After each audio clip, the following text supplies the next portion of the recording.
Chafle sir, I think we can start.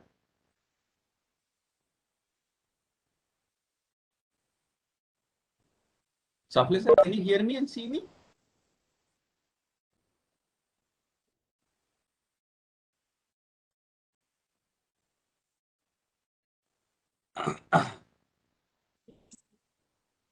Hello हा हा Chaple sir, we can sir, start. आवाज येतोय का माझा? हो, येतोय येतोय, आता येतोय.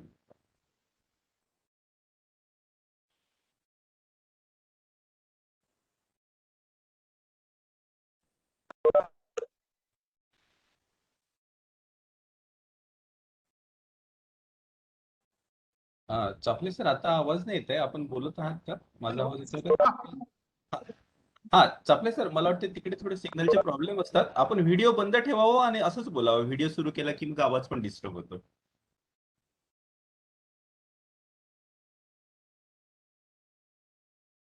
नेटवर्कचा प्रॉब्लेम आहे. हॅलो, हा सर, येतोय ना आवाज? हा हा नेट हा हा हा, आता आवाज येतोय येतोय.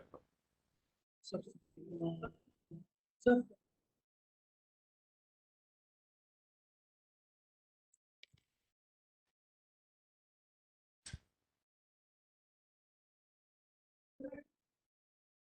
हा नाही सर, नेटवर्कचा प्रॉब्लेम आहे बहुतेक हा, आपल्याकडे. नमस्कार. हा हा, ओके ओके, फाईन. अं, आजच्या आजच्या या सत्रात मान्यवर प्राध्यापक आणि आजचे व्याख्याते डॉक्टर खनगई सर यांचं मनपूर्वक स्वागत करतो. अं, गेल्या एक 8-10 दिवसापासून आपले जे सत्र सुरू आहेत वेगवेगळ्या विषयाच्या अनुषंगानं आणि विविध विषयाच्या माध्यमातून जे रिफ्रेशर आणि खऱ्या अर्थाने ज्ञानाची जी रिफ्रेशमेंट या ठिकाणी होती आहे, त्यात आणखी एक भर, एक धागा पकडून आज आपल्याशी संवाद साधणार आहे किंवा आपल्याला मार्गदर्शन करणार आहे आपल्या सगळ्यांचे परिचित डॉक्टर रवी खनगाई सर. आजच्या या व्याख्यान सत्राचं व्याख्यान जे आहे ते डॉक्टर रवी खनगाई सर आपल्याला करणार आहे. खनगाई सर, आपलं स्वागत करतो. आपला सर्व स्वागत. डॉक्टर रवी खनगाई सर आपले कोऑर्डिनेटर या सगळ्या लिटरेचर कोर्सचे ते होस्ट आहेत. परिचय करून देताना डॉक्टर रवी खनगाई सर, आपल्याला माहिती आहे राष्ट्रसंत तुकडोजी महाराज नागपूर इतिहास विभागात सहाय्यक प्राध्यापक म्हणून सर कार्यरत आहेत. यावर्षी यापूर्वी सर डिफेन्स सर्व्हिसेस मध्ये कार्यरत होते. म्हणजे प्रामुख्यानं सांगायचं म्हणजे इंडियन एअरफोर्स मध्ये सरांनी जवळपास 15 वर्ष सेवा दिलेली आहे. आणि या सेवा कार्यात एक महत्वाचं विशेष अचिव्हमेंट त्यांच्या वैयक्तिक आयुष्यात त्यांना लाभलं त्यांच्या करिअरमध्ये, ते म्हणजे 1999 मध्ये झालेल्या कारगिलच्या युद्धाच्या वेळी त्यांनी केलेल्या कामगिरीच्या बळावर त्यांना ऑपरेशन विजयमध्ये ऑपरेशन विजय मेडल या मेडलनी त्यांना सन्मानित करण्यात आलेलं आहे. रिसर्च बॅकग्राऊंड जर आपण सरांचा पाहिला तर बराच मोठा, व्यापक आणि तगडा असा रिसर्च एक्सपिरियन्स सरांचा राहिलेला आहे. जवळपास 70 रिसर्च पेपर आजपर्यंत सरांचे पब्लिश झालेले आहेत. याशिवाय सरांचा अकॅडमिक बॅकग्राऊंड जर आपण बघतो आहे तर सर त्यांच्या SSC आणि HSC मध्ये ते टॉपर राहिलेले आहे. पोस्ट ग्रॅज्युएशन मध्ये सर आणि युनिव्हर्सिटी सेकंड टॉपर म्हणून त्यांचं अचिव्हमेंट राहिलेलं आहे. याशिवाय 2012-13 मध्ये पोस्ट डॉक्टरल फेलोशिप ICHR ची त्यांना मिळालेली आहे. त्याच्या माध्यमातून त्यांनी प्रोजेक्टही कम्प्लीट केलेला आहे. असं बहुआयामी व्यक्ती आणि एक खऱ्या अर्थानं एक असं नॉलेज खऱ्या अर्थानं जर आपण पाहिलं तर इंडियन फिलॉसॉफी ज्याला आपण म्हणू शकतो, भारतीय तत्व, धर्म या अनुषंगाने सरांचा एक विशेष अभ्यास राहिलेला आहे. आणि विशेषत्वानं रामायण आणि महाभारत हे त्यांच्या आवडीचे विषय आहेत. आज आपल्याला ज्या विषयावर ते मार्गदर्शन करणार आहे तो विषयही महाभारताशी संबंधित आहे. तर मी माननीय रवी खनगई सरांना विनंती करतो की त्यांनी आपल्या मार्गदर्शनास सुरुवात करावी. डॉक्टर रवी खनगई सर. मनोबुद्धी अहंकार चित्तानी नाहम चिदानंद रूपम शिवोहम शिवोहम.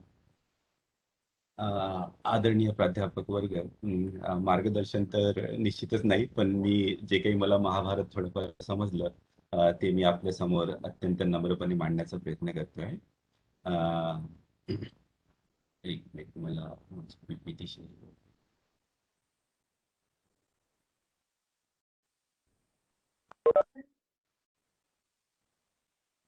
हा, पीपीटी दिसतंय आपल्याला सगळ्यांना? हो सर, दिसत आहे, दिसत आहे. हा, ओके ओके, बरं, ठीक आहे. तर बघा, आजच्या या जो विषय मी हाताळणार आहे आज, त्याचं टायटल घेतलंय इको धर्म इन द महाभारता. धर्माची संकल्पना ही फार व्यापक आहे. आपली जी आयडेंटिटी असते, मागे जसं मागच्या लेक्चरमध्ये बागाडे सरांनी सांगितलं, त्या प्रत्येक आयडेंटिटी सोबत काही ना काही एक रिस्पॉन्सिबिलिटी, एक एक धर्म आपल्याला पाळावा लागतो, असं साधारणतः अपेक्षित असतं. म्हणजे एक मोरल ऑब्लिगेशन असतं. उदाहरणार्थ, एक शिक्षक म्हणून आपला काही धर्म असतो, एक पिता म्हणून आपला काही धर्म असतो. तसंच एक मनुष्य म्हणून आपला या पर्यावरणाप्रती काही धर्म आपल्याला महाभारतामध्ये विश्लेषण केलेलं दिसतो का, मिळतो का, हे आपण पाहण्याचा प्रयत्न करूया आज. तर या विषयाकडे वळण्यापूर्वी थोडंसं महाभारताचं बॅकग्राऊंड मला आपल्याला सांगावंसं वाटतं. बऱ्याच लोकांना कदाचित माहीत असेल, तर पुनरावृत्तीसाठी क्षमा करावी. सर्वसाधारणतः असं म्हटलं जातं की महाभारताला जे लिखित स्वरूप मिळालं ते साधारणतः 400 BC ते 400 AD या जवळजवळ 800 वर्षाच्या कालखंडामध्ये देण्यात आलेलं आहे. पण 400 BC पूर्वी हे महाभारतामध्ये ज्या वेगवेगळ्या कथा आपल्याला दिसतात, वेगवेगळ्या गोष्टी दिसतात, किंवा त्याची जी सेंट्रल थीम सुद्धा दिसते, the fratricidal war between the Kauravas and Pandavas, हे ओरल सर्क्युलेशन मध्ये, मौखिक स्वरूपामध्ये जनरेशन टू जनरेशन ट्रान्सफर होत होतं. त्याच्यामध्ये बऱ्याचशा गोष्टी ऍड होत होत्या, बऱ्याचशा गोष्टी त्यातून बाहेर निघून गेल्या. आणि म्हणूनच जसं हार्वर्ड विद्यापीठातले केविन मॅकग्राथ आहे, त्यांचं हे पुस्तक आहे महाभारतावर, त्यांनी फार लिखाण केलेलं आहे. ते म्हणतात की now Mahabharata has become a kind of timeless text. म्हणजे याला कुठलाही एका वेळेत आपल्याला बांधता येत नाही. आणि म्हणूनच हे टेक्स्ट जरी 2-2.5 हजार वर्षापूर्वीचं असलं, तरी आजही जरी आपण वाचलं तरी त्याच्याशी आपण लगेच कनेक्टिव्हिटी फील करतो. असं वाटतं की महाभारतामध्ये ज्या कॅरेक्टरचं वर्णन दिलेलं आहे ते कदाचित आपल्या अवतीभोवती थोड्याफार प्रमाणात का होईना आपल्याला दिसून येतं. उदाहरणार्थ भीष्म पितामह, कुठेतरी एखादा वृद्ध व्यक्ती असला की येतो भीष्म पितामह आहे, असं आपण सर्वसाधारणतः म्हणून जातो. तर हा जी महाभारताची जी टेक्स्ट आहे, याचा नेमका ऑथर कोण आहे, हा सुद्धा एक चर्चेचा विषय आहे. सर्वसाधारणतः आपण परंपरेप्रमाणे मानतो की व्यास ऋषींनी यांची रचना केली होती. पण जे एक्सपर्ट आहे, जे लिंग्विस्टिक एक्सपर्ट असतात, फिलॉलॉजिस्ट असतात, त्यांनी स्टडी करून सांगितलं की हे एका व्यक्तीचं काम असू शकत नाही. याच्यामध्ये विभिन्न लोकांनी आपापलं योगदान विभिन्न कालखंडामध्ये दिलेलं आहे. लिखित स्वरूप तर या 800 वर्षामध्ये मिळालं, पण त्याच्यापूर्वी सुद्धा त्याचा मौखिक इतिहास हा फार लांब आहे. आणि जेव्हा आपल्याकडे आधुनिक ज्ञान परंपरा सुरू झाली ब्रिटिशाच्या काळामध्ये, तेव्हा या संस्कृत टेक्स्टचं क्रिटिकल एडिशन बनवण्याची एक प्रथा सुरू झाली. तर त्याच क्रिटिकल एडिशन बनवण्याच्या प्रथेमध्ये महाभारताच्या जे वेगवेगळ्या प्रती, वेगवेगळे व्हर्शन्स होते, त्याला कलेक्ट करून एक critical edition Bhandarkar oriental research institute Pune इथे बनवण्यात आलं. त्याचा हा एक भाग आहे, हा मी इंटरनेटवरून डाउनलोड केला आहे. तर याच्यामध्ये संस्कृत वर्सेस, नंबर, खंड सगळं व्यवस्थितपणे दिलेलं आहे. तर हे जे क्रिटिकल एडिशन जे आहे ते संस्कृतमध्ये आहे. आणि माझं संस्कृत तितकं फारसं चांगलं नसल्यामुळे मी साधारणतः महाभारताचं अध्ययन करण्यासाठी त्याचं जे इंग्लिश ट्रान्सलेशन आहे ते वापरतो. तर त्याचं जे इंग्लिश ट्रान्सलेशन आहे ते शिकागो युनिव्हर्सिटी प्रेसमध्ये सुरू आहे. त्याच्यापैकी काही खंड प्रकाशित झालेले, आणखी संपूर्णपणे ते प्रकाशित व्हायचं आहे. त्यातला हा एक खंड आहे शिकागो युनिव्हर्सिटी प्रेसने इंग्लिशमध्ये ट्रान्सलेट केलेला. आणि त्याचं पूर्ण ट्रान्सलेशन जे आहे या क्रिटिकल एडिशनचं, ते पूर्ण ट्रान्सलेशन विवेक देवरायनी केलेलं आहे भारतामध्ये, आणि जे की पेंग्विन न्यू दिल्लीनी प्रकाशित केलेलं आहे. तर हे झालं क्रिटिकल एडिशन. याच्यामध्ये जवळजवळ 75,000 वर्सेस आहे. या व्यतिरिक्त जे वेगवेगळे वर्षन महाभारताचे सर्क्युलेशन मध्ये आहे, त्याला सर्वसाधारणतः वल्गेट एडिशन म्हटलं जातं. तर vulgate edition is not one version, there are different vulgate edition. उदाहरणार्थ, गीता प्रेस गोरखपूरनी 7 खंडाचं संपूर्ण महाभारत प्रकाशित केलेलं आहे. त्याच्यामध्ये श्लोकांची संख्या जवळजवळ 125 आहे, सॉरी 1,20,000, 1,20,000 आहे. आणि तसंच हे परिमल प्रकाशनचं जे महाभारताचं प्रकाशन आहे 11 खंडाचं, हे फार चांगलं याच्यासाठी वाटतं की याच्यामध्ये इथे वरती संस्कृत वर्स आणि त्याच्या खाली इंग्लिश ट्रान्सलेशन दिलेलं राहतं. तर I love reading this because you can have a little bit of taste of Sanskrit also. Sanskrit सुद्धा तुम्हाला थोडंसं परिचय व्हायला लागतो, कारण प्रत्येक भाषा ही एका विशिष्ट संस्कृतीमध्ये विकसित झालेली असते. आणि त्यामुळे जो फ्लेवर एका संस्कृत भाषेला येतो, तो फ्लेवर इंग्रजीमध्ये येत नाही. उदाहरणार्थ धर्माची संकल्पना, किंवा अर्जुन जेव्हा कृष्णाला म्हणतो की रुधिर प्रधिग्न असलेलं, म्हणजे रक्तानी माखलेलं जे हे राज्य आहे, ते मी ते I cannot enjoy that kind of kingdom, so I will not fight. तर जो रुधिर प्रधिग्न जो शब्द आहे, त्याचं एक्झॅक्टली जसंच्या तसं ट्रान्सलेशन, किंवा त्या रुधिर प्रधिग्न या शब्दामध्ये जो फोर्स किंवा जो एक करुणा असते ती आपल्याला इंग्लिशमध्ये मिळत नाही. बरं असो. तर याची ऑथरशिप ही निश्चित आणखी झालेली नाही, परंपरेप्रमाणे आपण व्यासांना मानतो. तर हे जे इतकं जुनं जे टेक्स्ट आहे 2-2.5 हजार वर्षापूर्वीचं, त्या 2-2.5 हजार वर्षापूर्वीच्या टेक्स्टची आत्ताचा आता इकॉलॉजिकल प्रॉब्लेम हा खरं तर पाहतो म्हटलं तर आत्ताचा व्हेरी रिसेंट प्रॉब्लेम आहे. जेव्हा इंडस्ट्रियलायझेशनचा फेज सुरू झाला, मोठ्या प्रमाणात कारखाने उभारले गेले, मोठ्या प्रमाणात शहरीकरण झालं, तेव्हा प्रदूषणाची समस्या ही फार गंभीर व्हायला लागली. तर आजच्या समस्या या 2-2.5 हजार वर्षापूर्वीचा टेक्स्ट हे कसं सॉल्व्ह करतील? पण जसं इयचकार म्हणतात, history is an unending dialogue between the past and present. तर भूतकाळाचं जे कलेक्टिव्ह ज्ञान असतं त्याच्यामध्ये कुठेतरी आजच्या समस्याचे समाधान आपल्याला मिळतात का, हे शोधण्याचा माझा हा एक प्रामाणिक विनम्र प्रयत्न मी केलेला आहे, जे की मी आपल्यासमोर मांडणार आहे. महाभारत स्वतःच क्लेम करतं, पहिल्या खंडामध्येच महाभारत सांगतं की व्हॉट एव्हर इज अबाउट धर्म, अर्थ, kama and moksha in the world that is found in the Mahabharata. या संपूर्ण जगामध्ये धर्म, अर्थ, काम आणि मोक्ष याच्याबद्दल जे जे काही आहे, जे जे काही विचार आहे ते महाभारतामध्ये मिळतं. अर्थात थोडंसं एक्झॅगरेशन जरूर आहे, पण हे आपल्याला निश्चितच कबूल करावं लागेल की मनुष्याच्या अंगांच्या विभिन्न आयामाबद्दल महाभारत हे फार गहन चिंतन करतं. आणि म्हणूनच त्याला कधी लिटररी मॉन्स्टर म्हटलं जातं, कारण इतकं मोठं महाकाव्य हे दुसरीकडे कुठेही नाही. This is the longest so far discovered झालेल्यापैकी जे काव्य आहे त्याच्यापैकी this is the longest longest poem. तसं इलियाड आणि ओडेसे हे जे दोन ग्रीक इपिक आहे, त्या दोघांना कंबाईन जरी केलं तरी त्याच्यापेक्षा हे कितीतरी मोठं आहे, 7 पट मोठं आहे असं म्हटलं जातं. Well, let us move on to the next. Well, नाव आता बघा, महाभारतामधले ज्या घटनांचं विवरण आपल्याला मिळतं त्याच्यामध्ये बरंच मायथोलायझेशन झालेलं असतं आपल्याला. त्या गोष्टी आपल्याला इतिहासाच्या दृष्टिकोनातून प्रूव्ह करणं हे जवळजवळ अशक्य आहे. It is not possible. पण त्याला जर का महाभारत हा एक बहुआयामी ग्रंथ आहे, त्याच्यामध्ये काही साहित्य, काही इतिहास, काही धर्मशास्त्र, ह्या सगळ्या गोष्टी मिक्स झालेल्या आपल्याला दिसून येतात. तर जर का आपण त्याला एक साहित्य जरी म्हटलं तरी या साहित्याचा काही उपयोग आहे का आजच्या समस्या सॉल्व्ह करण्यासाठी? किंवा या साहित्यामधून वास्तविकताचं प्रदर्शन आपल्याला होतं का, की सगळं नुसतं इमॅजिनेशन असतात, नुसतं ज्याला मराठीमध्ये फार डिरोगेटरी टर्म ज्याला म्हणतात ना, भाकड कथा आहे का, की त्याच्यामधून काही आपल्याला निश्चितच काही मौल्यवान गोष्टी मिळतात? तर माझं म्हणणं इथे असं आहे की साहित्य निर्मिती, ज्याला क्लासिकल लिटरेचर साधारणतः म्हटलं जातं, किंवा जे व्हॅल्युएबल लिटरेचर होतं, ते वास्तवापासून फार दूर गेलेलं नसतं.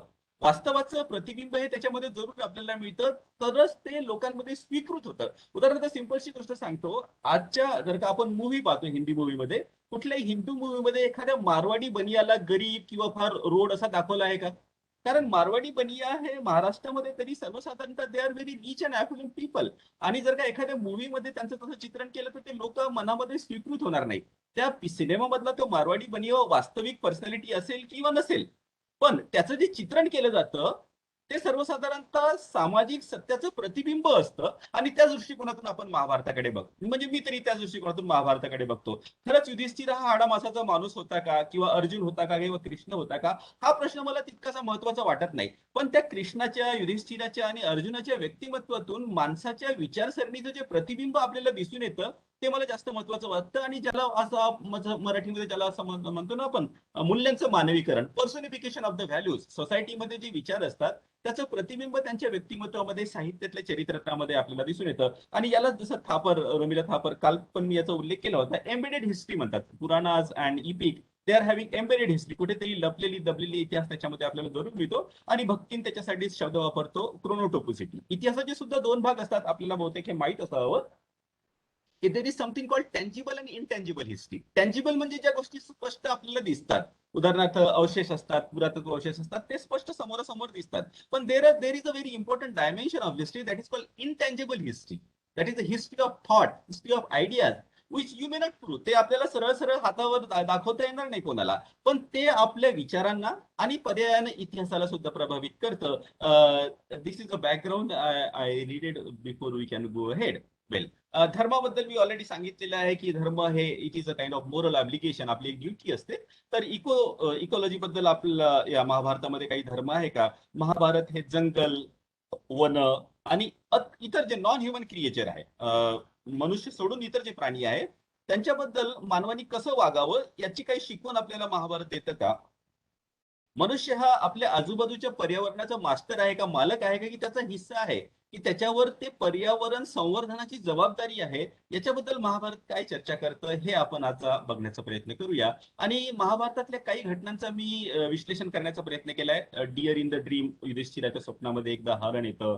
महाभारतामध्ये जे शिकार होतात त्या शिकारीनंतर बरेचदा शिकार करणाऱ्याला श्राप देण्यात येतो, त्या काही घटनांची आपण चर्चा करूया. जे प्राणी असतात त्यांच्याबद्दल दया भावना कशी असावी, मांस खाताना निश्चितच हिंसा होते, तर मांस खाण्याबद्दल महाभारताचं काय ओपिनियन आहे, जंगल आणि वन यांच्याबद्दल काय दृष्टिकोन आहे. खांडव एपिसोड एक महत्वाचा एपिसोड आहे, त्याची आपण थोडीशी चर्चा करूया.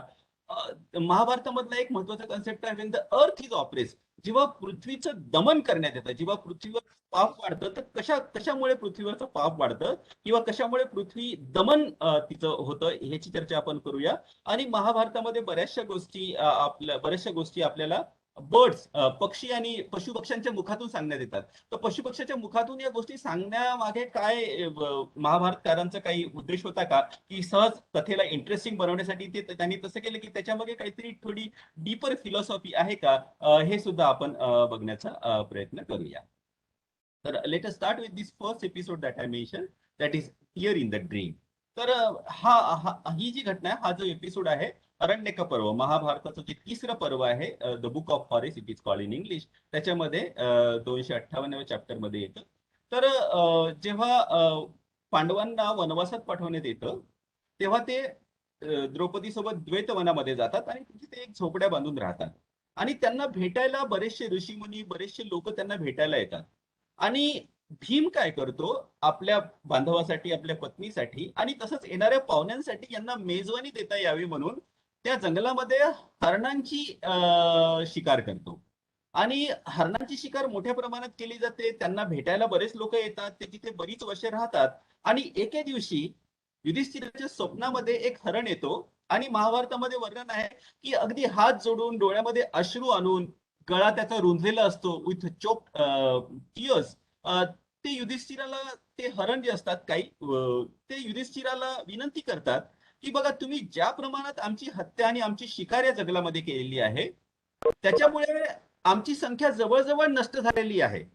आता आम्ही जे काही उरलो आहे ते फक्त बीज मात्र आहे. आणि आता जर का तुम्ही आम्हाला मारलं तर आम्ही इथून पूर्णपणे नष्टप्राय होऊन जाऊ, एक्सटिंक्ट होऊन जाऊ. त्यामुळे आपल्याला विनंती आहे की आपण हे जंगल सोडून दुसरीकडे कुठेतरी जावं. अर्थात हरण हे बोलू शकत नाही, हे आपल्याला माहित आहे, वी नो इट नॅचरली. हरण हे हात पण जोडू शकत नाही. पण त्या हरणाच्या मुखातून महाभारतकारांना आपल्याला काय सांगायचं असतं, दॅट हिरण, ते हिरण, आजकालचे जे इन्व्हायरमेंटलिस्ट आहे जे बोलतात की कुठलीही स्पेसिस जी आहे, कुठलाही जीव आहे, हा नष्ट होऊ नको, तो नष्ट व्हायला नको, कारण तो जर का नष्ट झाला तर इकॉलॉजिकल डिसबॅलन्स होईल आहे. हे ते आजपासूनच्या 2-2.5 वर्षापूर्वीच्या टेक्स्ट मध्ये आपल्याला मिळतं. हरणाच्या मुखातून काय होईना, म्हणजे महाभारताचे रचनाकार हे इकॉलॉजिकल बॅलन्स बद्दल जागृत होते का, असा प्रश्न आम्हाला उठतो. दुसऱ्या दिवशी मात्र युधिष्ठिर उठतो आणि मग सांगतो की मला असं सकाळी सकाळी स्वप्न पडलं आहे, त्यामुळे आता हे द्वैतवन आपण सोडू आणि कामाख्या वनामध्ये जाऊ. आणि कामाख्या वनामध्ये गेल्यानंतर आपल्याला तिथे फार मोठ्या प्रमाणात शिकार मिळेल. अर्थात शिकार आताही सोडलेली नाही, पण शिकार करताना संयमाचं ध्यान असावं. इथपर्यंत शिकार करू नये की एखादा जीवजंतू किंवा एखादा प्राणी हा पूर्णपणे नष्ट होऊन जाईल, इथपर्यंत त्याची हत्या करू नये, असा मेसेज महाभारत या कथेतून देण्याचा प्रयत्न आपल्याला करतो, असं मला वाटतं.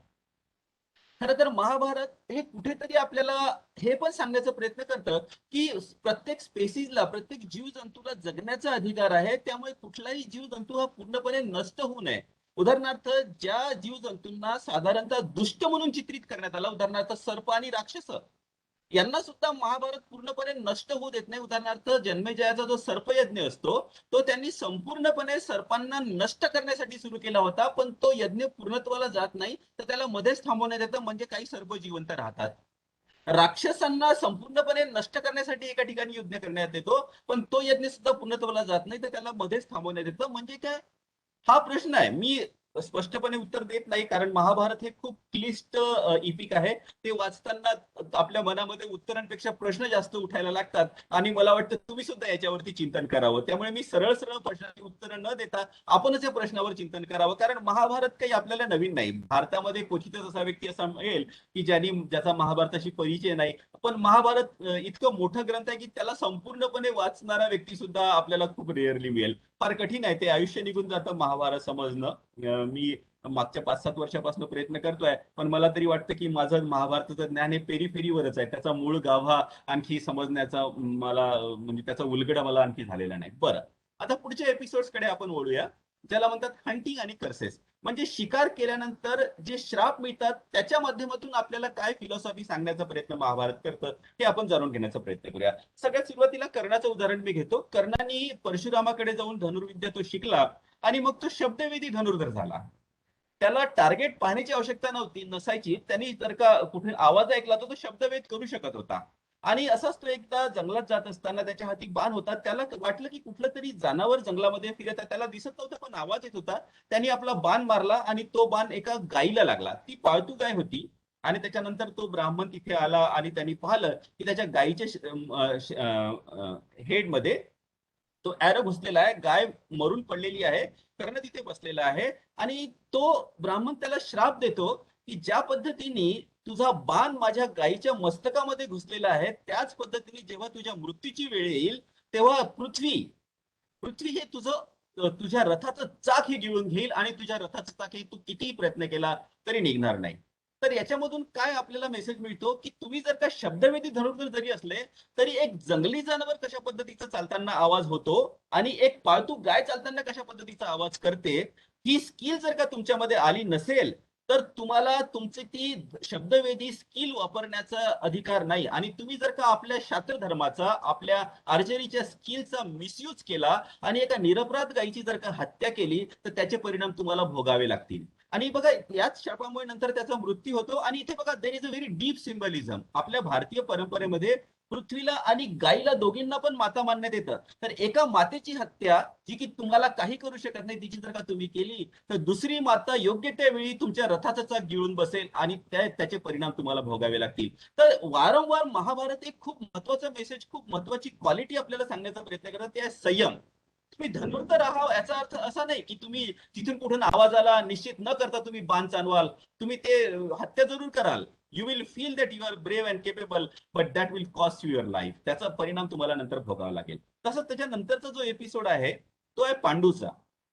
पांडू जंगलामध्ये जेव्हा शिकारीला जातो तेव्हा एक हिरण, नर आणि मादी यांचं मिलन सुरू असतं आणि त्यांना तो बाण मारतो आणि तो नर तिथे मरून पडतो. आणि मरताना तो जो नर असतो तो he engages in dialogue with Pandu सोबत त्यांचा संवाद होतो. एका क्षत्रिय राजाचा जो शिकार करण्याचा अधिकार आहे त्याच्यावर ते हिरण प्रश्न उठवत नाही, पण पांडूला ते सांगतं की शिकार करणं हे जरी याचा अधिकार जरी तुला असला, कारण पांडू म्हणतो मी क्षत्रिय आहे, मला शिकार करण्याचा अधिकार आहे. तर ते हिरण पांडूला सांगतं की शिकार करण्याचा तुला जरी अधिकार आहे तरी तू ती संयमाने करायला पाहिजे, अयोग्य वेळी नाही करायला पाहिजे. जेव्हा कामा, the desire of male and female is having a very important place in the Indian tradition. आणि काम फक्त म्हणजे माणसामध्येच नसतो, तर पशु पक्ष्यांचा सुद्धा कामाचा जो अधिकार आहे त्याचा सुद्धा आपण रिस्पेक्ट केला पाहिजे. 4 पुरुषांमध्ये आपल्याला माहित आहे धर्म, अर्थ, काम आणि मोक्ष हे 4 पुरुषार्थ आहे. पण अर्थ आणि काम हे धर्म आणि मोक्ष याच्या चौकटीतच असायला पाहिजे. याच्या चौकटीच्या बाहेर जर का ते जायला लागले तर त्याचे विपरीत परिणाम आपल्यावर होतात. तर हा जो कामाचा जो अधिकार आहे, द कार्नल प्लेसरचा जो अधिकार आहे पशु पक्ष्यांचा, त्याचा सुद्धा आपण रिस्पेक्ट करायला पाहिजे. त्याचा जर का आपण रिस्पेक्ट नाही केला तर पांडूला जसा श्राप मिळाला होता की तू काम मोहित होऊन तुझ्या पत्नीला जर का स्पर्श करशील तर तिथे लगेच तुझा मृत्यू होईल. आणि शेवटी तेच झालं. पशु पक्ष्यांच्या अधिकाराचा आपण जर का रिस्पेक्ट नाही केला, त्यांचा सन्मान नाही केला तर त्याचे विपरीत परिणाम आपल्या जीवनावर होतात, असा मेसेज कुठेतरी महाभारत आपल्याला देण्याचा प्रयत्न करतं. आणि ते रामायणाची सुरुवात, थोडंसं डायग्रेशन होईल महाभारतापासून, थोडंसं रामायणाकडे जातो मी, then will come back again. खरं तर रामायणाची सुरुवातच अशाच एपिसोड पासून होते. वाल्मिकी ऋषी जेव्हा नदीवर स्नानाला गेलेले असतात आणि त्या नदीच्या आपल्या शिष्यांसोबत आणि त्या नदीच्या किनाऱ्यावर क्रौंच पक्षाचं मिलन सुरू असतं. आणि एक व्याध बाण मारतो आणि त्या नर क्रौंच पक्षाचा वध करतो आणि रक्ताच्या थारोळ्यात पडलेल्या आपल्या प्रियकराला त्या नर क्रौंचाला पाहून ती जी मादी क्रौंच असते ती रुदन करते, ती आक्रोश करते आणि ते जे शोकमय, ते जे दारुण दृश्य असतं ते पाहून वाल्मिकीचं मन व्यथित होतं, त्यांना शोक होतो आणि त्या शोकमग्न अवस्थेमध्ये त्या व्याधाला श्राप देतात. आणि असं भारतीय परंपरेमध्ये म्हटलं जातं की तो संस्कृत मधला पहिला श्लोक आहे. त्याच्या पूर्वीचे वेद होते, पण वेदांमधली जी रचना आहे त्याला ऋचा म्हटलं जातं. रामायणातला जो श्लोक आहे तिथून श्लोकांची सुरुवात झाली आणि या श्लोक शब्दाची सुरुवातच शोकापासून झाली, कारण शोकमग्न अवस्थेमध्ये ऋषी वाल्मिकींनी त्याला शाप दिला होता. म्हणजेच काय, मिलनाचा जो अधिकार आहे पशु पक्ष्यांचा त्याचा सुद्धा मनुष्याने रिस्पेक्ट करायला पाहिजे. अयोग्य वेळी त्याची शिकार करणं हे फार चुकीचं आहे. त्याच्यानंतरची हा वेल, आता हंटिंग आणि कर्सेस याच्यानंतरचा जो नेक्स्ट मी चर्चेला घेणार आहे. पशु पक्ष्यांप्रती जी दयाची भावना असावी आणि मांस खाणं याच्याबद्दल महाभारत काय म्हणतं हे सांगतो मी आपल्याला. महाभारत वारंवार म्हणतं, हा श्लोक बऱ्याच ठिकाणी महाभारतामध्ये येतो, अहिंसा परमो धर्म तथा अहिंसा परम तप. अहिंसा हा परम धर्म आहे, तसंच अहिंसा हे परम तप सुद्धा आहे. अनुशासन पर्व जे आहे त्या अनुशासन पर्वामध्ये 113 ते 116 या चॅप्टर मध्ये मांस खाण्याचे इथिकल डायमेन्शन्स काय आहे याची चर्चा ते करतात, याची चर्चा केली जाते. आणि हा डायलॉग आहे, शरपंजरी भीष्म असतात, Bhishma lying on the bed of the arrows, and that is probably longest discourse that somebody has given. आणि ते शरपंजरी भीष्म हे युधिष्ठिराला ज्ञान देतात मृत्यूपूर्वी, आणि ते अनुशासन पर्वामध्ये त्यांचं ते डिस्कोर्स आहे आणि त्याच्यामध्ये भीष्म हे कबूल करतात. म्हणजे महाभारत कबूल करतं की मांस हे फार टेस्टी असतं, फार डिलिशियस असतं, फार रुचिकर असतं. आपल्याला माहित आहे, रस्त्याची भाजी असली की आपण 2 पोळ्या जास्त जेवतो. मांसामुळे आपल्याला स्ट्रेंथ पण येते, यू बिकम स्ट्रॉंग. आणि ते ऍडिक्टिव्ह फूड पण आहे. एकदा मांस खाण्याची जर का आपल्याला टेस्ट लागली तर ते एक ऍडिक्शन होऊन जातं. आपलं मन वारंवार त्या प्लेझर कडे अट्रॅक्ट होतं and then we start craving for the flesh. Well, पण हे सगळं कबूल असतानाही महाभारत सांगतं धर्माच्या ज्या वेगवेगळ्या व्याख्या केलेल्या आहेत त्याच्यापैकी एक खूप महत्वाची व्याख्या महाभारत आपल्याला सांगतं की जे तुमच्यासोबत केलेलं आवडणार नाही ते कधीही दुसऱ्यासोबत करू नका.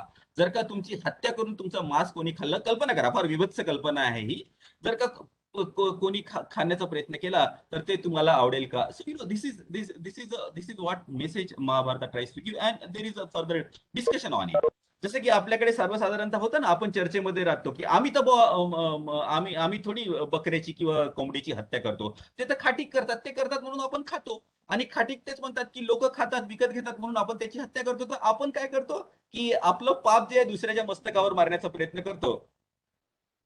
पण महाभारत सांगतं की जे हत्या करतं तसंच ते खातं, हे ह्या दोघांनाही सारखंच पाप लागतं, पण हत्या करणारा व्यक्ती हा जास्त पापी आहे. म्हणूनच एक व्याध गीता आहे महाभारतामध्ये, एक व्याधाचं वर्णन दिलेलं आहे. तो व्याध मांस विकतो, पण तो सांगतो की मी जनावरांची हत्या मात्र मी करत नाही, मी मांस खात सुद्धा नाही, पण हा परंपरेने आलेला व्यवसाय माझ्याकडे आहे. तर कोणी दुसऱ्याने केलेली हत्या असते आणि त्याचं मांस मी विकतो. आता इथे अपॅरंटली वरवर बघताना आपल्याला जरूर वाटेल की कोणीतरी आपल्या पापाचं भांड हे दुसऱ्याच्या मस्तकावर फोडण्याचा प्रयत्न करताय. पण जर का हत्या करणंच हे मुळात पाप आहे आणि जर का जास्तीत जास्त लोक, इफ नॉट 100%, जास्तीत जास्त लोकांनी स्वतः हत्या करण्याचं टाळलं तर हिंसा ही समाजामधली कमी होईल की नाही, हा एक मला असं वाटतं की हिंसा निश्चितच कमी होईल.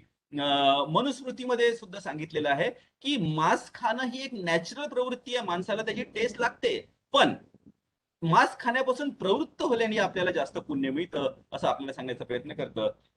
मनुष्य दुसऱ्या प्राण्यांबद्दल किंवा पशु पक्ष्यांबद्दल जर काही हिंसा आपल्या मनामध्ये असली, त्यांना मारू, आपण खाऊ, तर त्याचीच प्रतिक्रिया त्यांच्या मनामध्ये सुद्धा आपल्याबद्दल होते आणि हे हिंसा आणि मोर हिंसा याचं सायकल एक सुरू राहतं.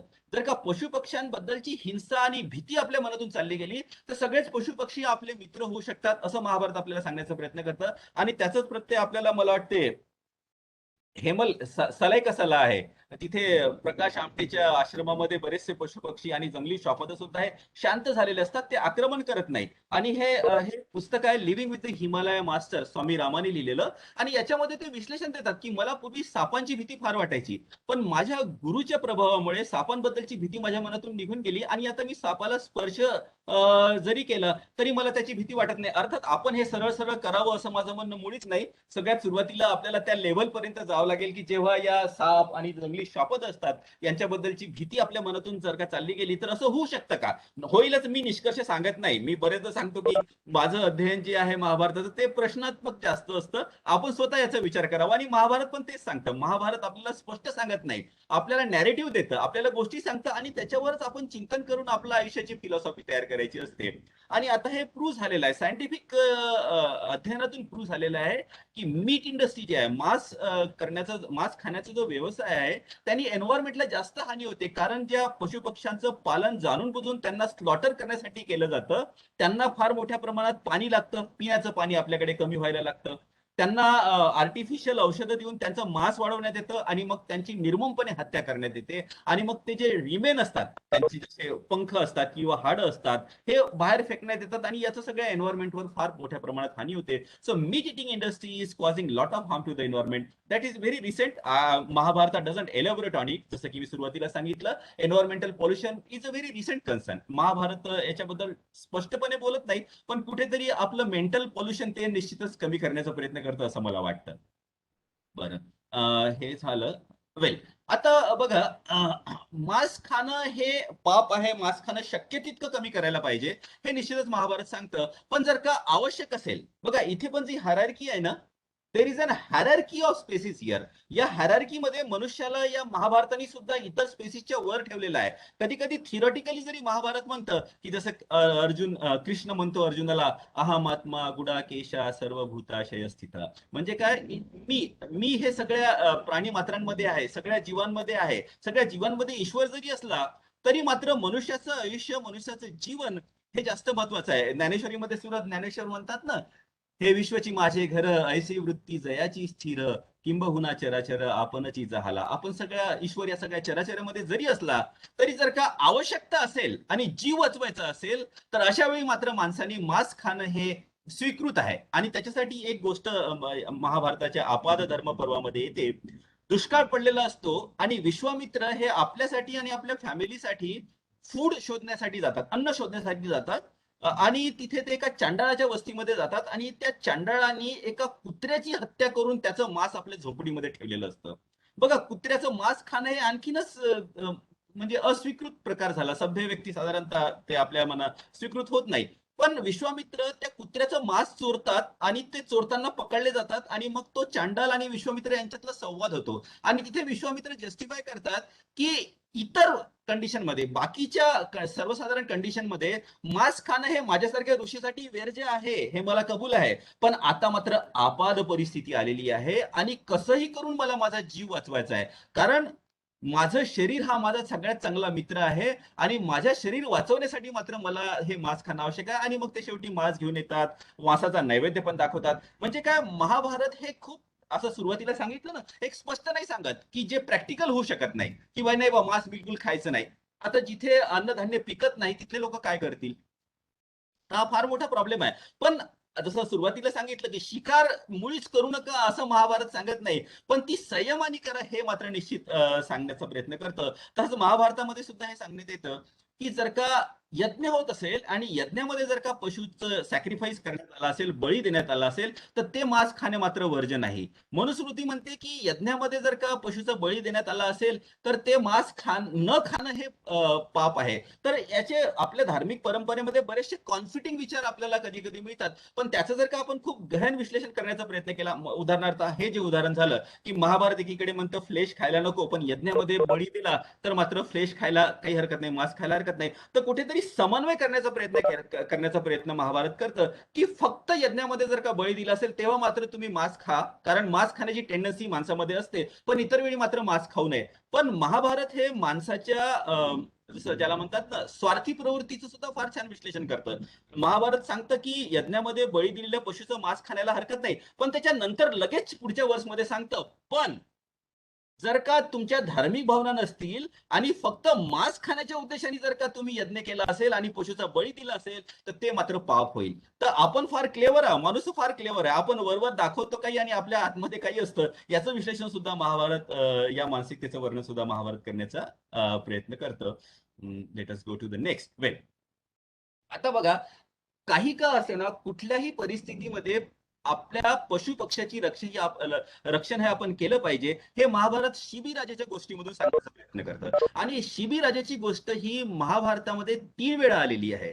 तर ही गोष्ट सर्वसाधारणतः बरेचदा माहित असेल आपल्याला, की एक कबुतरामागे एक ईगल गरुड पक्षी लागलेला असतो आणि ते कबूतर जाऊन शिबीराजाच्या जवळ शरण घेतं आणि त्याच्या मागे मागे गरुड पण तिथे पोहोचतो. तर शिबीराजा म्हणतो, या कबुतराने माझ्याजवळ शरण घेतलेली आहे, त्यामुळे याची मी रक्षा करेल. पण गरुड म्हणतं की जर का तुम्ही हा कबूतर मला देणार नाही तर माझी फॅमिली, जे कबूतर माझं भक्ष्य आहे, तर मी आणि माझी फॅमिली हे मरून जाईल, तुम्हाला तसंही हत्येचं पातक लागेलच. तर इथे बघा, धर्मामध्ये जेव्हा आपण धर्म पालन करायला जातो तेव्हा धर्मामध्ये कॉन्फ्लिक्ट पण होऊ शकते. एकीकडे राजाचा धर्म आहे की जे शरण आलाय कबूतर त्याची रक्षा करणं, पण दुसरीकडे जर का आपण राजा त्या धर्माची रक्षा करायला गेला तर तिकडे मात्र जो गरुड आहे किंवा त्याची जी फॅमिली आहे त्यांची मात्र हत्या होईल, त्यांचा मृत्यू होईल. तर मग इथे राजाचा धर्म कुठे गेला?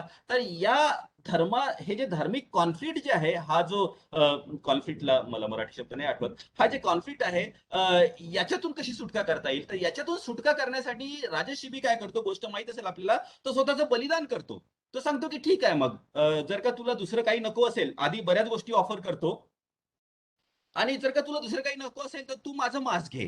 आणि मग शेवटी तो आपल्या मांडीचं मांस कापून देतो, तरी त्या कबुतराच्या वजनाच्या बरोबर मांस होत नाही. शेवटी तो पूर्णपणे स्वतःचं शरीर त्याग करतो आणि मग इथे त्याला अर्थात जसं सर्वसाधारणतः मोरल स्टोरीमध्ये होतं, इथे त्याला त्याचे रिवॉर्ड मिळतात, तो स्वर्गामध्ये जातो वगैरे वगैरे. पण moral of the story is that की अहिंसात्मक राहणं हे काही सोपं नाही बरं. अहिंसात्मक राहण्यासाठी तुम्हाला बरेचसे त्याग करावे लागतात. राजा शिबीनी तर आपलं शरीर त्याग करून दिलं, आपण काय आपली टेस्ट त्याग करू शकतो का? This is a big question for the protection of the environment, for the protection of the animal. Well, त्याच्यानंतर जे दुसरा एपिसोड आहे ज्याच्यामध्ये पशुपक्ष्यांबद्दल भूतदय ही आपल्या मनामध्ये असावी, हे महाभारत आपल्याला खूप सटल पद्धतीने सांगण्याचा प्रयत्न करतो. त्याच्याकडे आपण वळूया. Let me have water.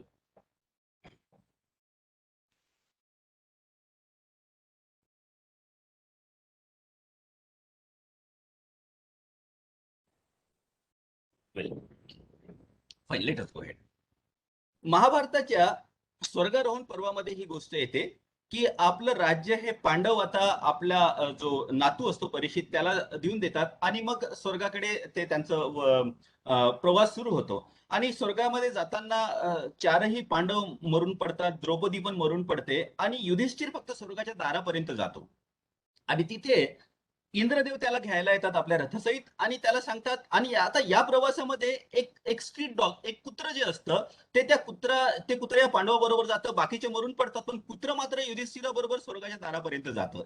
आणि स्वर्गाच्या दारावर गेल्यावर इंद्र जेव्हा युधिष्ठिराला म्हणतो की चला तुला मी स्वर्गात घेऊन जाऊ, सध्या स्वर्गात जाण्याचं तुला भाग्य प्राप्त होत आहे, तर युधिष्ठिर म्हणतो की माझ्या बरोबर हा कुत्रा जर का येत असेल तर मग मी मात्र येईल, नाहीतर मी येणार नाही.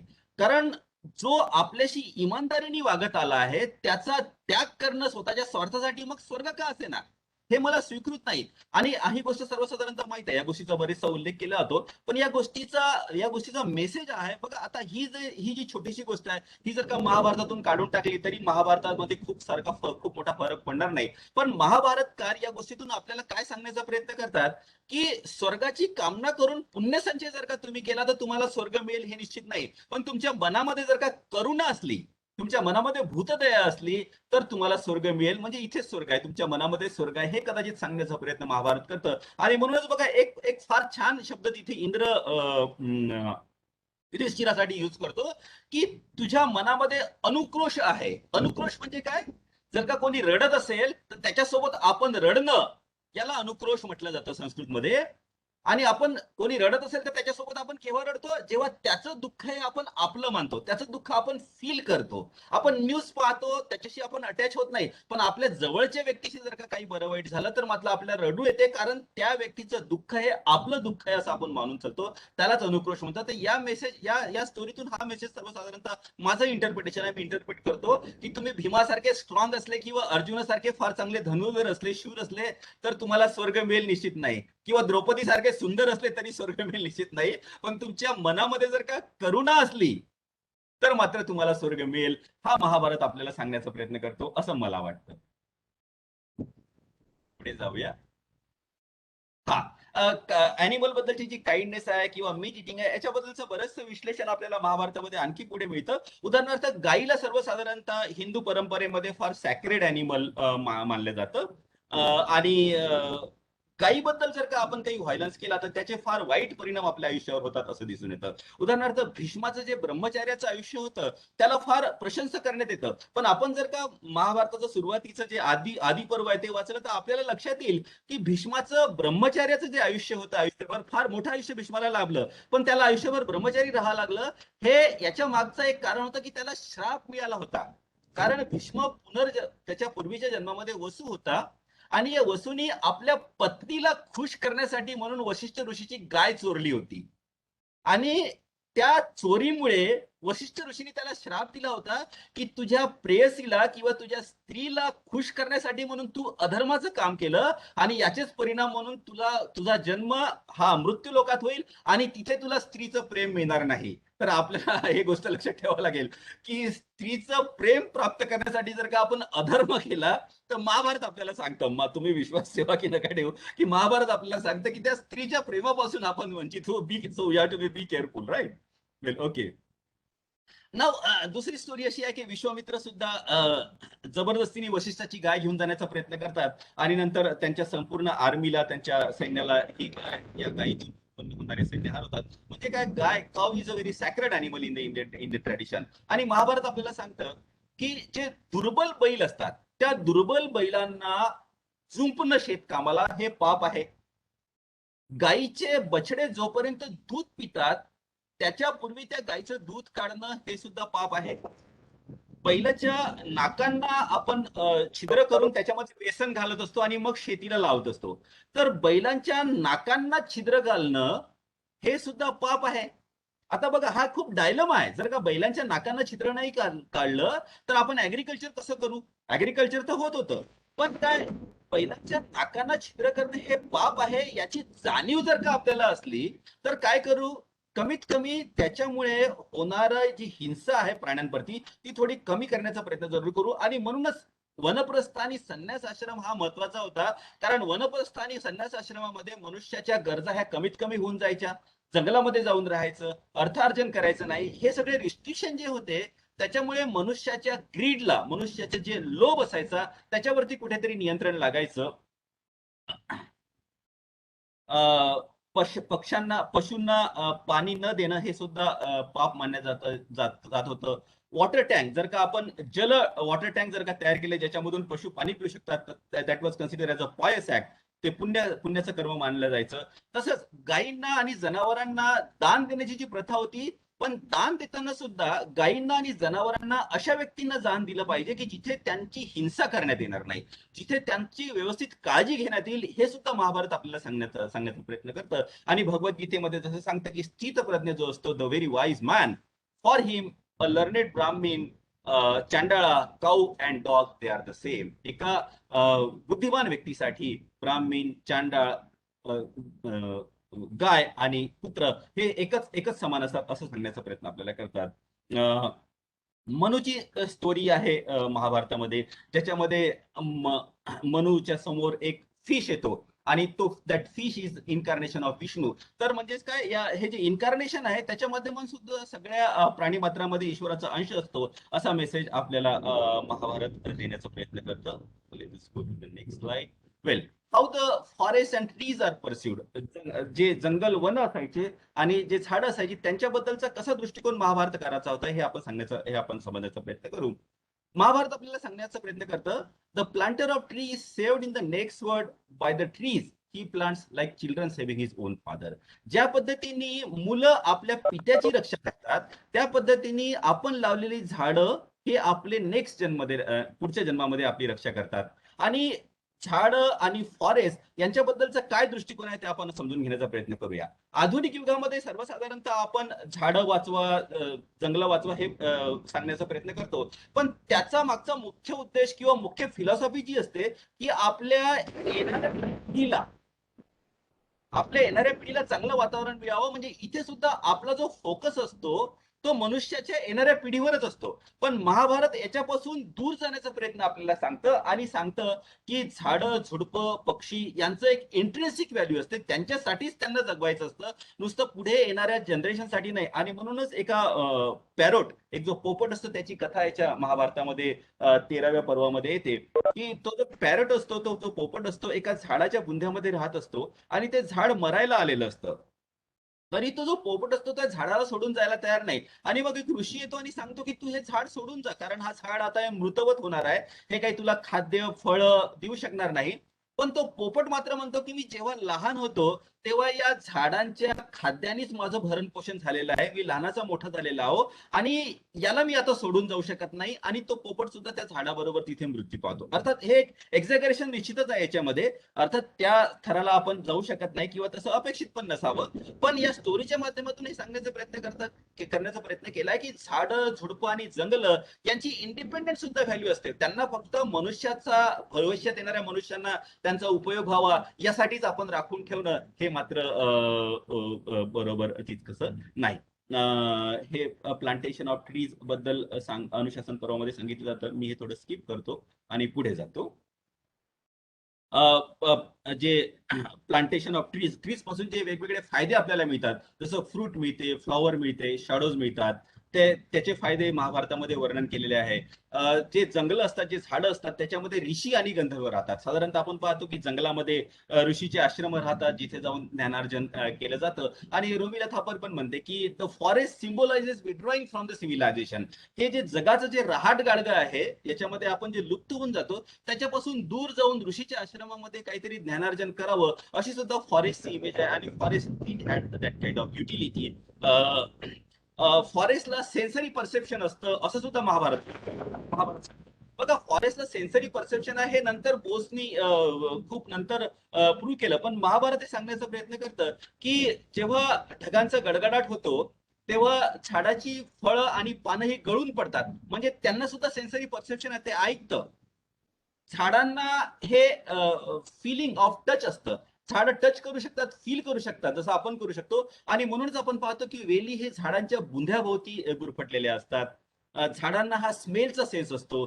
दे can feel pleasure and pain. That is what Mahabharata tries to tell us. Matsya पुराणामध्ये सांगितलेलं आहे, हे कुरेती सरांनी पण रेफरन्स दिला होता याचा, की एका ट्रीचं लावणं, एका झाडाचं लावणं, it is equivalent to having 10 son. 10 मुलांच्या बरोबर त्याचं पुण्य होतं, असं आपल्याला महाभारत सांगण्याचा प्रयत्न करतं.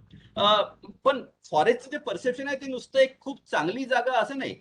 Forest is also a dwelling place for the राक्षस अँड असुरा. फॉरेस्टमध्ये भयंकर राक्षस आणि असुर सुद्धा राहतात, याचं सुद्धा चित्रण, याचं सुद्धा वर्णन आपल्याला मिळतं. पण फॉरेस्ट जनरली फिलॉसॉफिकल डिस्कशनचा एक बॅकग्राऊंड तयार करतं. महाभारतातल्या खूप गहन फिलॉसॉफीची चर्चा ही जंगलामध्ये साधारणतः आपल्याला दिसून येते. उदाहरणार्थ यक्ष प्रश्न, युधिष्ठिर आणि यक्षामधला जो संवाद आहे तो जंगलामध्येच होतो. वनपर्वामध्ये पांडवांना वेगवेगळे ऋषी वेळोवेळी भेट देतात आणि वेगवेगळ्या फिलॉसॉफिकल विषयावर तिथे चर्चा केली जाते. जंगलामध्ये एक रोमॅन्टिक बॅकग्राऊंड सुद्धा तयार करण्याचा प्रयत्न महाभारतकार करतात. उदाहरणार्थ दुष्यंत हा शकुंतलेला जंगलामध्ये एकांतात भेटतो आणि ते जे वर्णन आहे ते फार रोमॅन्टिक आहे. तसंच एक जंगलामध्ये राहणारी व्यक्ती शकुंतला आणि एका अर्बन स्पेसमध्ये, एका शहरी भागामध्ये वाढलेला व्यक्ती, या दोघांच्या व्यक्तिमत्वातली विभिन्नता सुद्धा या दुष्यंत शकुंतलेच्या गोष्टीतून आपल्याला दिसून येते.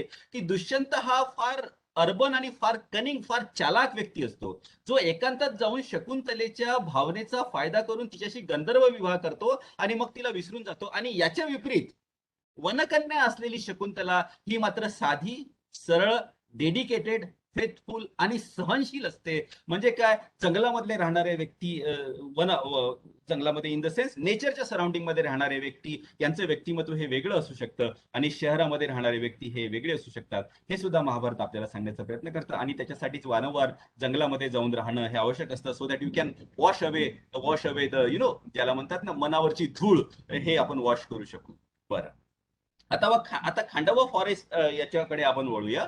बघा, खांडवा फॉरेस्ट बद्दल सुद्धा बऱ्याच ठिकाणी चर्चा करण्यात येते. माझं इंटरप्रिटेशन असं आहे की खांडवा फॉरेस्ट जे आहे हे एक अर्बन जे शहरीकरण होत होतं आणि ते शहरीकरण करणारे लोक, शहराची वाढ करणारे लोक हे जंगलामध्ये राहणाऱ्या कम्युनिटीशी ज्यांचं कसं कॉन्फ्लिक्ट होतं याचं चित्रण त्याच्यामध्ये आपल्याला दिसून येतं. जेव्हा हस्तिनापूरचं विभाजन करण्यात आलं तेव्हा खांडव वन हे पांडवांना देण्यात आलं आणि ते वन जाळून तिथे एक नगरी तयार करण्याचा प्रयत्न पांडवांनी केला. तेव्हा त्या जंगलामध्ये राहणाऱ्या लोकांनी त्याला रेजिस्ट केलं आणि त्याच्यातून ते युद्ध झालं आणि तेव्हा कृष्ण आणि अर्जुनाने फार मोठ्या प्रमाणात तिथे हिंसा केली. याचं विभत्स वर्णन आपल्याला महाभारतामध्ये दिसून येतं.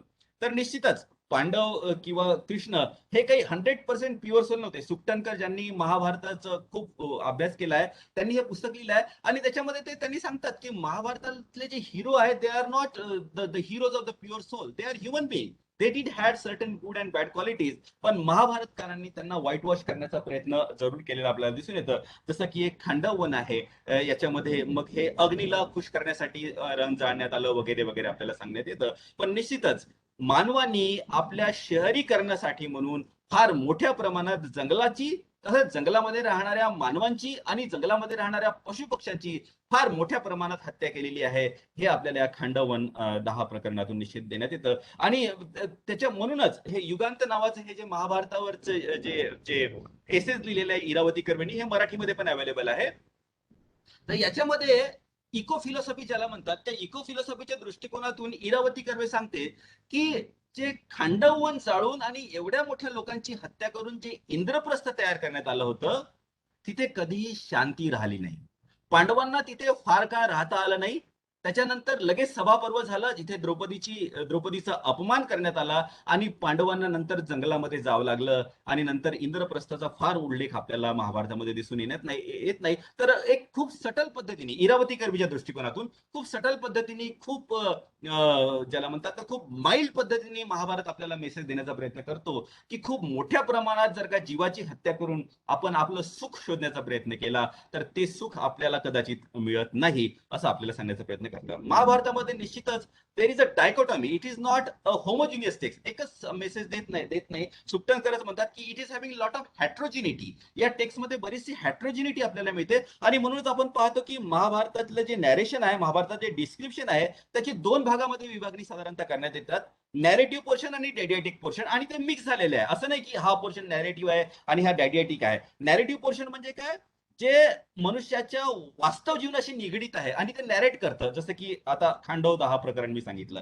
आणि डॅडिएटिक पोर्शन म्हणजे काय, खूप गहन विचार करून माणसांनी कसं जगावं हे आपल्याला सांगतं. तर कसं जगावं हे डॅडिएटिक पोर्शन सांगतं, पण वास्तवामध्ये मनुष्याचं जीवन कसं असतं हे नॅरेटिव्ह पोर्शन सांगतं. आणि या दोन्हीमध्ये बरीचशी डायकोटॉमी आपल्याला म्हणून दिसून येते. आणि म्हणूनच वारंवार महाभारत जरी सांगतं की अहिंसा परमो धर्म, तरी महाभारतामध्ये फार मोठ्या प्रमाणात हिंसक वर्ण आपल्याला दिसून येतं, जसं की खांडवनामध्ये आणि युद्ध पर्वामध्ये सुद्धा आपल्याला दिसून येतं.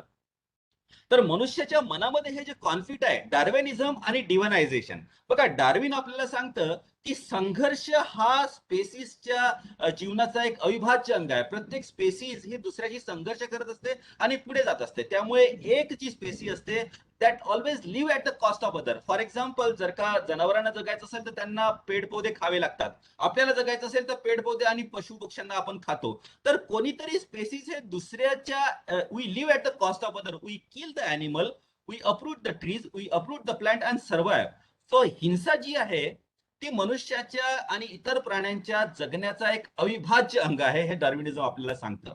पण महाभारत आपल्याला डार्विनिझमच्या थोडंसं पुढे जाता येईल का असे विचार आपल्याला सांगतात आणि सांगतात की आपण डार्विनिझम तर आहे, तुमच्या जगण्यामध्ये हिंसा तर आहे, तुम्हाला जेवायचं असेल तर प्लांट तुम्हाला अप्रूट करावं लागेल किंवा प्राण्यांची हत्या करावं लागेल. पण जर का आपलं हे वागणं, आपलं हे जगणं जर का इतर प्राण्यांना हिंसक राहत असेल तर कुठेतरी आपण ते कमी करण्याचा प्रयत्न करू शकतो का? आणि त्याच्यासाठी संयम हा अत्यंत आवश्यक असतो, जे की मी सुरुवातीपासून सांगत आलेलो आहो. डार्विनिझम अँड डिव्हिनायझेशन हे दोन वेगवेगळे कॉन्फ्लिक्टिंग टेंडन्सीज आहे, ज्याचा एक समन्वय करण्याचा प्रयत्न संयमाच्या माध्यमातून महाभारत करण्याचा प्रयत्न. आता याच्यानंतरचा जो पुढचा कन्सेप्ट आहे तो आहे महाभारतामध्ये भार अवतरणाचा एक कन्सेप्ट आहे, पृथ्वीचा भार हलका करण्याचा एक कन्सेप्ट आहे. तर पृथ्वीवर भार होतो कशामुळे याची चर्चा आता आपण थोडीशी करूया. बघा, आपल्या परंपरेमध्ये पृथ्वीला माता म्हटलेलं आहे आणि आपल्या परंपरेमध्ये ही एक प्रार्थना आहे. वैष्णविक परंपरेमध्ये समुद्रे वसने देवी पर्वते स्थनमंडले विष्णू पत्नी नमस्तुभ्यं पादस्पर्शम क्षमस्वेम. असं अपेक्षित होतं की जेव्हा आपण सकाळी उठतो आणि आपल्या बेडवरून पृथ्वीला पायाने स्पर्श करतो, तर पायाने स्पर्श करण्याच्या आधी ही पृथ्वीची प्रार्थना आपण म्हणायला पाहिजे आणि पृथ्वीला क्षमा मागायला पाहिजे की मला पृथ्वी माते क्षमा कर की मी तुला माझ्या पायाने स्पर्श करतोय. बघा, पृथ्वीबद्दलची जर का इतकी आदराची भावना आपल्या मनामध्ये असली तर कुठेतरी या पृथ्वीला पोल्यूट करताना आपल्या मनामध्ये एक अपराधाची भावना निश्चितच येईल असं मला वाटतं. आणि आदिपर्वामध्ये ही गोष्ट आलेली आहे की पृथ्वी एका स्त्रीच्या रूपामध्ये ब्रह्मदेवाकडे जाते आणि ब्रह्मदेवाला सांगते की या पृथ्वीवरचे जे आजकाल राजे महाराजे झालेले आहेत ते दुसऱ्या क्रिएचरला, दुसऱ्या पशु पक्ष्यांना, मानवांना ऑप्रेस करतात, त्यांचं दमन करतात आणि त्याच्यामुळे माझ्यावरती भार फार मोठे झालेला आहे, तर काहीतरी करा. आणि ब्रह्मदेव पृथ्वीला आश्वासन देतात की विभिन्न देवी देवता हे अवतरण होतील आणि फार मोठ्या प्रमाणात मनुष्याची हानी होईल आणि भार अवतरण होईल, तुझा भार हलका होईल. आणि त्याचाच परिणाम म्हणून आपल्याला महाभारताचं एवढं मोठं भयंकर युद्ध दिसतं की जिथे फार मोठ्या प्रमाणात मनुष्याच्या जीविताची हानी होते. तर पृथ्वीवरचा भार प्रामुख्याने वाढतो कशामुळे? जेव्हा आपण दुसऱ्याचं दमन करत असतो, जेव्हा आपण दुसऱ्यांप्रती हिंसा करत असतो, तेव्हा पृथ्वी सगळ्याचीच माता आहे, तिला कुठेतरी त्या गोष्टी फील होतात आणि त्यामुळे तिच्या पृथ्वीवरचा भार वाढत असतो. आणि भगवद्गीतेच्या 16व्या अध्यायामध्ये आसुरी संपद, मनुष्याच्या आतमध्ये असणारी आसुरी संपद आणि दैवी संपद याची व्याख्या केलेली आहे. आणि आसुरी संपत्तीमध्ये एक महत्वाची संपद जी आहे तिला म्हटलेलं आहे ग्रीड.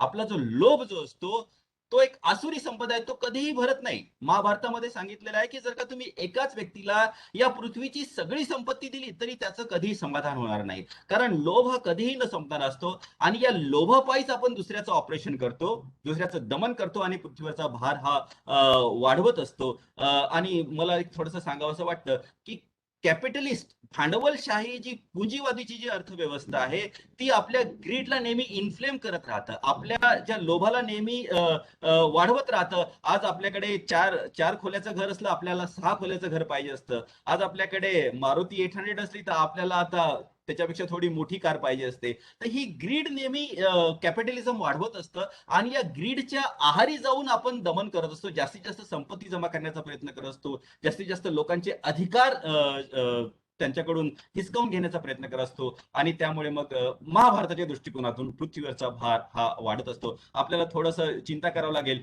की आपण पृथ्वीवरचा भार वाढवतो आहे की कमी करतोय, किंवा याच्यातून बाहेर निघण्याचं काही आहे का, रस्ता आहे का.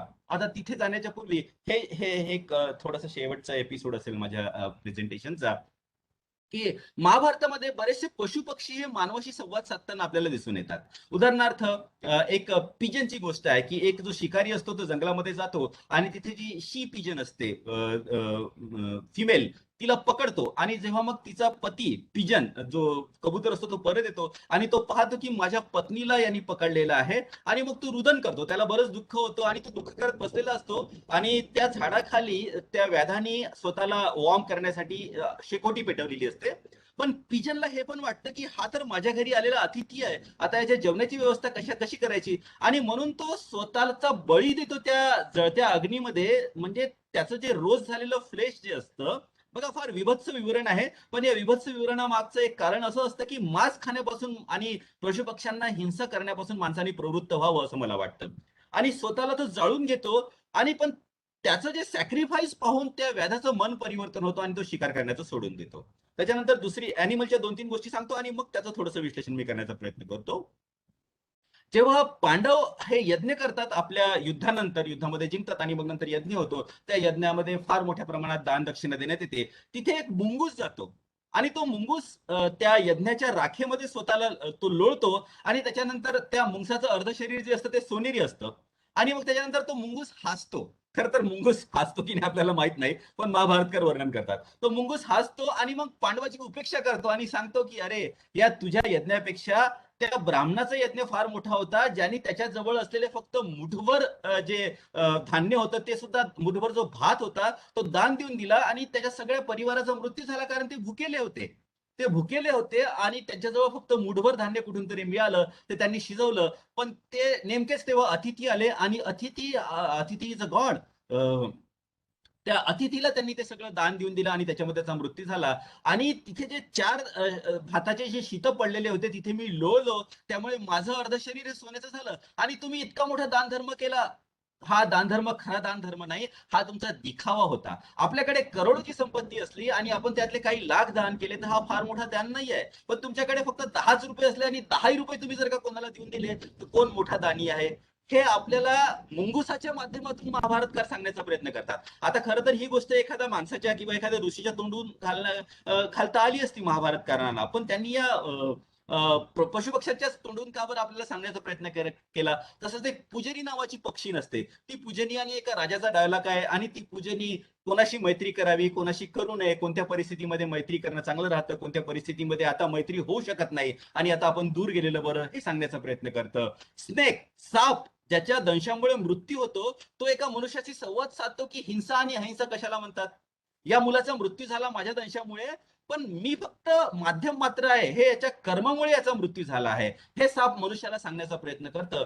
तर मला एक सांगा, ह्या सगळ्या गोष्टी पशुपक्ष्याच्या माध्यमातून किंवा प्राण्यांच्या माध्यमातून आपल्याला सांगण्याचा प्रयत्न जर महाभारतकार करतात, तर याच्या मागची काही फिलॉसॉफी आहे का? माझ्या मते, म्हणजे माझं मत नाही, ते अरिंदम चक्रवर्ती नावाचे एक प्राध्यापक आहे अमेरिकेमध्ये, त्यांनी फार चांगला निबंध लिहिला आहे आणि ते सांगतात की या सगळ्या गोष्टी पशुपक्ष्याच्या माध्यमातून सांगण्याच्या मागची फिलॉसॉफी हे आहे की मनुष्यानी आपली सभ्यतेचे विचार फक्त मनुष्यापुरतेच मर्यादित ठेवू नये, तर आपल्या सभ्यतेच्या संकल्पनेमध्ये पशुपक्षी सुद्धा येतात आणि त्यांना सुद्धा सामावून घेऊन सोबत चालावं, त्यांचं सुद्धा रक्षण करावं, हे अपेक्षित असतं. आणि म्हणूनच अरिंदम चक्रवर्ती म्हणतात की आपण आपली अपार्टमेंट बांधण्यासाठी किंवा आपला मॉल बांधण्यासाठी जर का जंगल तोडत असू किंवा जंगल जाळत असू, तर आपण विचार करायला पाहिजे की त्या जंगलाजवळच बसून एखादी जी चिमणी असते ती कदाचित रडत असेल की या जळणाऱ्या आणि तुटणाऱ्या जंगलामध्ये माझं घर हे बर्बाद होत आहे, माझी पिलं मारली जात आहे.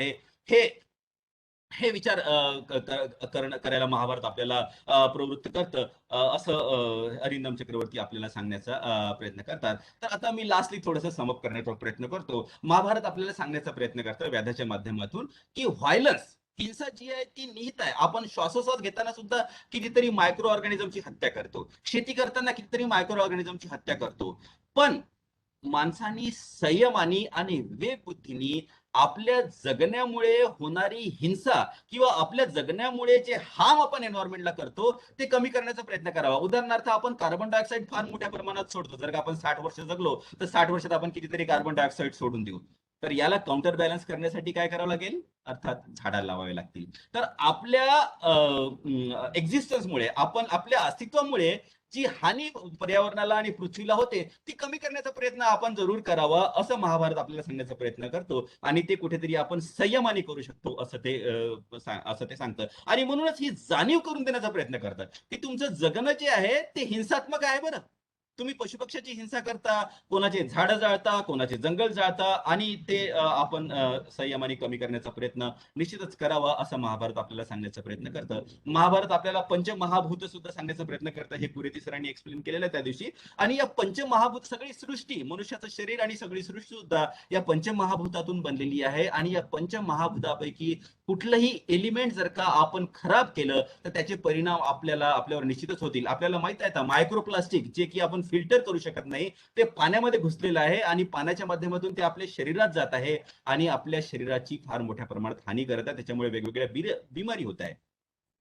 तसंच आपल्या परंपरेमध्ये एक विचारसरणी असते की nature is mother, earth is mother, Ganga is mother. आणि याचे कधी कधी फार विपरीत परिणाम होतात. उदाहरणार्थ गंगेला जर का आपण तिथे हरिद्वारला किंवा वाराणसीला वगैरे गेलो तर तिथे बऱ्याचशा लोकांमध्ये ही विचारसरणी असते, गंगा मैया तो प्युअर करती है, गंगा मैया कभी खराब नहीं हो सकती, गंगा मैया कभी प्रदूषित नहीं हो सकती. आणि त्या विचारसरणीने मग ते अर्धे जळलेले शरीर सुद्धा गंगेमध्ये टाकून देतात, गंगेमध्ये वाटेल ती घाण टाकतात. तर you should be very cautious that though the nature is like a mother, it have its limitation. आणि त्या लिमिटेशनच्या बाहेर जर का आपण गेलो तर त्याचे विपरीत परिणाम हे आपल्या जीवनावर राहिल्याशिवाय राहणार नाही. अर्थात जे पोल्युशन जे आहे that is a post industrial phenomena, आजकालच्या युगाचा तो फिनॉमिना आहे. महाभारत डायरेक्टली या पोल्युशनशी कन्सल्ट करत नाही, पण आपल्या मनामधलं जे पोल्युशन असतं, ग्रीड, दंभ, अहंकार, स्वार्थ, याच्यावर मात्र निश्चित ते कंट्रोल करण्याचा प्रयत्न करतं. आणि बाहेरचं जे पोल्युशन असतं that is a result of inner pollution, that is what I believe.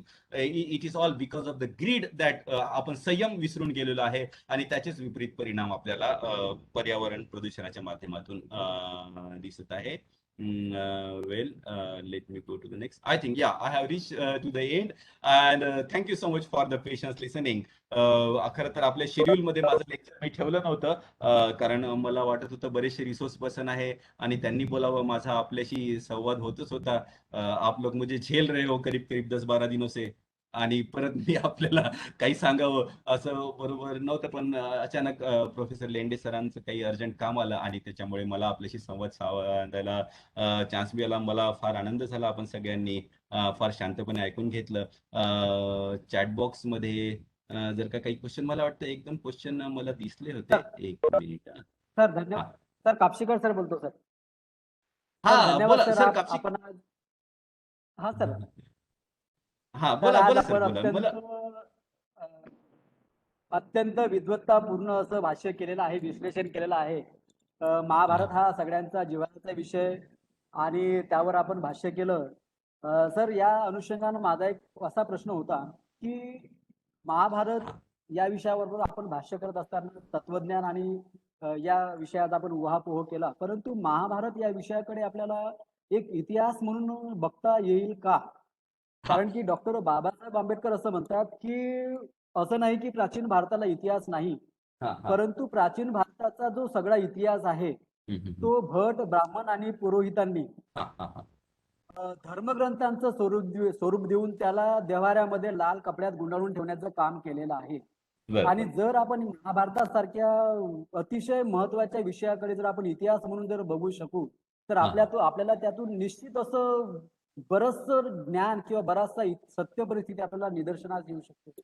याशी आपलं सर सहमत आहात? बिलकुल बिलकुल, निश्चितच. डॉक्टर आंबेडकरांचं म्हणणं 100% करेक्ट आहे. आणि त्यांनी खरं तर तो जो ग्रंथ लिहिलाय ना, हु विल शूद्र कोण होते, ज्याच्यावरती आता या रिफ्रेशर कोर्समध्ये बोरकर सरांचं भाष्य झालं होतं, ते ग्रंथ आपण कदाचित वाचलं असेल कापशीकर सर. तर त्या ग्रंथामध्ये सुद्धा ते महाभारतातल्या काही श्लोकांचं विवरण करतात, विश्लेषण करतात. तर महाभारत हा जो असा जो ग्रंथ आहे ना, त्याच्याकडे विभिन्न दृष्टिकोनातून आपण पाहायला पाहिजे. त्याच्यावर नक्कीच ब्राह्मणिकल इन्फ्लुएन्स जे आंबेडकर सांगतात तो निश्चितच आहे. आणि हे सुकटणकर ज्यांनी महाभारतावर फार अध्ययन केलेलं आहे ते सुद्धा लिहितात. त्यांचा एक लेखच आहे, भृगनायझेशन ऑफ द महाभारता. म्हणजे महाभारत हा भृगु वंशाच्या ब्राह्मणांकडे गेलं आणि त्याच्यामध्ये भृगु वंशाची अवास्तव प्रशंसा, म्हणजे ब्राह्मणांचं अवास्तव प्रस्थ समाजावर प्रभुत्व करण्यासाठी त्यांनी बरंचसं लिखाण महाभारतामध्ये टाकलेलं आहे. तर हा जो दलित दृष्टिकोन जो आहे ना, तो पण महत्वाचा आहे की कसं या टेक्स्टला किंवा या टेक्स्टच्या माध्यमातून, ज्याला जसं मग बगाडे सरांनी सांगितलं ना, पॉवर अँड नॉलेज, एक अशा पद्धतीचं नॉलेज तयार करण्याचा प्रयत्न केला की दलितांनी आपली जी कनिष्ठ अवस्था आहे ती स्वीकार करावी आणि उच्चवर्णीयाची सेवा करणं हे आपला धर्म मानावा. हा सुद्धा एक महत्वाचा दृष्टिकोन आहे सर. बिलकुल याच्यामध्ये मी सहमत आहे. आणि पण मला फक्त दुर्दैव, मला असं वाटतं, थोडीशी खंत अशी वाटते की ज्याला, जसं मी हे काल पण बोललो होतो की या महाभारत, रामायण किंवा जे पण टेक्स्ट आहे याच्याशी क्रिटिकल एंगेजमेंट आपण करायला पाहिजे जर स्कॉलर म्हणून. त्याची अननेसेसरी प्रशंसा नाही करायची आपल्याला. हिंदू धर्मामध्ये किंवा आपल्या परंपरेमध्ये ज्या गोष्टी होत्या त्या खूप चांगल्या होत्या आणि त्याच्या व्यतिरिक्त काही नाही, आणि त्याच्यामध्ये जे लिहिलेलं आहे ते सगळं चांगलं होतं असं मुळीच नाही. पण त्याच्याकडे पूर्णपणे दुर्लक्ष जर का आपण केलं तर त्याच्यामध्ये जे ध्यान आहे ना, त्याच्यापासून आपण वंचित होऊन जाऊ. त्यामुळेच मला असं वाटतं की क्रिटिकली एंगेजमेंट हे खूप आवश्यक असते. आणि यू आर व्हेरी राईट, ते आपल्याला काही देवाऱ्यात ठेवण्यासाठी नाही. ज्यांना ठेवायचे असले ठेवू द्या, बरं, मला त्यांच्याशी काही म्हणणं नाही. जे पूजा करतात ते आपापली भावना असते. पण पूजा केल्यापेक्षा मला वाटतं त्यातलं ज्ञान समजून घेणं आणि त्याच्याबद्दल विचार करणं, चिंतन करणं हे जास्त महत्वाचं असतं असं मला वाटतं. त्यामुळे आता आता आजचा जो आपला विषय होता तो अर्थात पर्यावरणाशी रिलेटेड होतात. पण मी हो सर. महाभारतावरचे बरेचसे जे लिहिलेले ना त्याच्यामध्ये मी फार क्रिटिकल पण आहे की महाभारतांनी कसं पुरुष प्रधान संस्कृतीचं प्रतिनिधित्व महाभारत करतं, त्यातल्या त्यात अप्पर कास्ट पुरुष प्रधान संस्कृतीचं, आणि कसं स्त्रियांना आणि शूद्रांना एक गुलामगिरीची मानसिकतेमध्ये लोटण्याचा प्रयत्न करतं हे सुद्धा मी लिहिलेलं आहे. ठीक आहे sir, Kapshikar sir. Sir sir, मला सर, एक प्रश्न विचारायचा सर, होता. हा, एक सर मिनिट, पुन्हा एक प्रश्न सर प्लीज. सर सर एक पुन्हा एक मिनिट. माझा प्रश्न. हो, कापशीकर सर मी चान्स देतो. मला काय वाटतं ना, जे चॅटमध्ये जे क्वेश्चन आले ना ते आधी घेतो मी, मग तुमच्याकडे वळतो. हा I'll ओके give. ओके याच्यामध्ये पूजा मॅडमनी लिहिलेलं आहे वाय महाभारत इज कॉल्ड जय संहिता इन द अर्ली फेज. हा पूजा मॅडम, महाभारताची ग्रोथ ही 3 डिस्टिंक्ट फेज मध्ये झालेली आहे असं महाभारतच लिहितं. जसं की सुरुवातीला जय होतं आणि त्याच्यामध्ये 8,800 वर्सेस होते, मग त्याचं नाव भारत झालं, 24,000 वर्सेस होते, आणि मग महाभारत झालं, 1,00,000 श्लोक त्याच्यामध्ये आले. तर जय संहिता याचा मागचं का बरं म्हटलं गेलं हा प्रश्न तुम्ही विचारला आहे. तर मला वाटतं it was referring to the victory of the Pandavas over Kaurava. पांडवांचा जो कौरवाचा जय जो होता त्याला रेफरन्स घेऊन त्याचं नाव हे जय सुरुवातीला असावं असं मला वाटतं. आता अर्थात काय ना, प्राचीन भारताबद्दल जेव्हा आपण चर्चा करतो तेव्हा खूप स्पष्टपणे किंवा 100% निष्कर्षणात्मक थोडं सांगणं हे कठीण होतं. हा कापशीकर सर, आपण बोलावं आता. सर सर आपण आपल्या विश्लेषणामध्ये असं सांगितलं की महाभारतामध्ये अनेक पशु पक्षी प्राणी यांच्या तोंडातून अनेक संभाषणं केल्या गेलेली आहे. हा. परंतु सर पुन्हा मी डॉक्टर आंबेडकरांचं एक वाक्य कोट करू इच्छितो या ठिकाणी की डॉक्टर आंबेडकर असं म्हणतात की आपण आपल्या धर्मग्रंथामध्ये त्याला तसं स्वरूप दिलेलं आहे. उदाहरणार्थ नाग किंवा सर्प याचा आपण उल्लेख केलेला आहे खांडवनाच्या संदर्भामध्ये. हा, तर हा. ते जे नागाच्या 2 प्रजाती असं मानल्या गेलेलं आहे की हो. अंड्यातून गेलेला साप आणि पोट निर्माण झालेला साप. आणि नेमकं ह्या ज्या टोटम पद्धती ज्या आहे, जे प्रतीक जे आहे, तर तसं महाभारताच्या संदर्भात झालं असेल का? त्या जाती असतील का, जनजाती असतील का? त्यांना नंतर आपण महाभारतामध्ये पशु पक्ष्यांचे प्रतीक मानलं असेल का? बरं, बिलकुल सर. मी ना एक युजीसीचा रिसर्च प्रोजेक्ट केलाय, ॲब ओरिजिन्स इन द महाभारता, आणि तुम्ही जो सर्पाचा उल्लेख केलाय ना त्याच्या एक पेपर पण मी लिहिलाय, नागाज इन द महाभारत. आता नागपूर युनिव्हर्सिटीच्या जर्नलमध्ये तो पब्लिश होणार आहे. तर ते तुमचं बिलकुल म्हणणं बरोबर आहे, पण मिक्स झालेलं दिसतं सर. आपण निष्कर्षणात्मक सांगू शकत नाही, पण अर्थात साप का येऊन कोणाशी बोलू शकत नाही. त्यामुळे नाग जर का कोणी येऊन माणसाशी बोलला तर कदाचित त्याच्या मागचे 2 पद्धतीने हे आपल्याला इंटरप्रेट करता येईल. एक तर काहीतरी फिलॉसॉफिकल, जसं अरिंदम चक्रवर्तीचं म्हणणं होतं, आणि दुसरं असं की नाग नावाची एखादी जंगली जमात असेल, आता सुद्धा जसं नागालँडमध्ये आपल्याला मिळतात, आणि मग त्यांचं मायथॉलॉजिशन करण्यात आलं असेल. मी missing woman in the Mahabharata नावाचा एक पेपर लिहिला होता. तर त्याच्यामध्ये आपल्याला दिसून येतं की एका नागाच्या कन्येपासून एका ऋषीला मुलगा झाला. आता नागिन आणि पुरुष यांचं मिलन होऊ शकत नाही, आपल्याला माहित आहे. We are matured people. म्हणजेच काय, ती कुठल्या तरी नाग जमाती, नाग त्यांचा आदिवासी लोकांचा टोटम असतं ना, चेहरा त्याला म्हणतात, तसं काहीतरी सिम्बॉल नागांचा त्यांचा असावा, आणि त्यांच्या मुलीला नागकन्या म्हणून संबोधण्यात आलं असावं, हा एक अंदाज जसा आंबेडकरांनी म्हटलेला आहे तसा माझ्या पेपरमध्ये मिळत आहे. पण बरोबर आहे तुमचं म्हणणं, what you are referring to is correct, right. Sir sir sir पुन्हा सर हा, बोला. आता नागांचा उल्लेख झालेला आहे. डॉक्टर आंबेडकर अस्पृश्य मूळचे कोण या ग्रंथामध्ये असं म्हणतात की जे अस्पृश्य आहेत, भारतामध्ये ज्या प्राचीन भारतामध्ये ज्या आर्य आणि अनार्य जाती होत्या त्यामध्ये नाग वंश अतिशय महत्वाचा वंश आहे. त्यामुळेच नागपूरला नागपूर असं नाव पडलेलं आहे. आणि हे जे नाग वंशाचे लोक आहेत ते बौद्ध धर्माचे प्रसारक होते, आणि नंतर त्या ब्राह्मण धर्माचं वर्चस्व वाढल्यानंतर त्यांना अस्पृश्य म्हणून गणल्या गेलेलं आहे. तर अशा प्रकारचा सिद्धांत डॉक्टर आंबेडकर नागवंशाच्या बाबतीमध्ये देतात, आणि त्या नागवंशाचा सुरुवात ती खांडवनाच्या माध्यमातून सुरुवात झालेली आहे असं त्यांचं एक स्टेटमेंट आहे सर. हा, बरोबर आहे ना. हा बघा, हा एक दृष्टिकोन आहे. This is what I just refer to as a Dalit perspective of history आहे ना. आणि हा सुद्धा महत्वाचाच आहे. आता याच्यामध्ये कसं ना, जसं आता बगाडे सरांनी किंवा इतर बऱ्याचशा विचारवंतांनी आपल्यासमोर मांडलं की there cannot be very precise pin pointed history. आता डॉक्टर आंबेडकरांचं म्हणजे with due respect his scholarship, त्यांच्या स्कॉलरशिपचा फार सन्मान करतो मी, पण डॉक्टर आंबेडकरांनी म्हणलेलं म्हणणं हे 100% आपण निश्चितच खरं मानावं असं माझं म्हणणं नाही आहे की नाही. त्यांनी जे सांगितलं ते आपल्याला we can use as a tool to look at Mahabharata. एक पर्स्पेक्टिव्ह, एक दृष्टिकोन आपण महाभारताकडे बघण्याचा म्हणून त्यांचा निश्चितच यूज करावा, आणि तो महत्वाचा आहे. तर माझं हेच म्हणणं आहे की त्यांचं तो धागा घेऊन ती विचारसरणी घेऊन आपण निश्चितच प्राचीन भारताकडे किंवा महाभारताकडे रामायणाकडे बघू शकतो आणि त्याच्यातून ते निष्कर्ष आपण काढू शकतो. Right. So that is a very right perspective, but it is still a perspective. आपण आता उत्तर आधुनिक जगामध्ये जगतो, त्याच्यामध्ये सगळंच सांगितलं आहे की all history just a perspective history, nobody knows the fact, आहे की नाही? राईट. फक्त शेवटचा प्रश्न सर, फक्त बोला बोला बोला. सॉरी सर, आपण खूप छान वक्तव्य केलं महाभारताविषयी आणि सगळ्या आमच्या शंका कुशंका ज्या होत्या त्या पूर्ण दूर झाल्या. मला फक्त एकच म्हणायचं सर की इसवी सनाच्या पूर्वीपासून ते इसवी सनाच्या नंतरच्या कालखंडामध्ये मध्ययुगीन काळ असेल, आधुनिक काळ असेल, आजपर्यंत सुद्धा आपण महाभारताचे व्याख्यानं ऐकत असतो, महाभारतापासून प्रेरणा घेत असतो, आदर्श घेत असतो. पण आपण खरोखर त्यापासून काही शिकलो आहे का सर?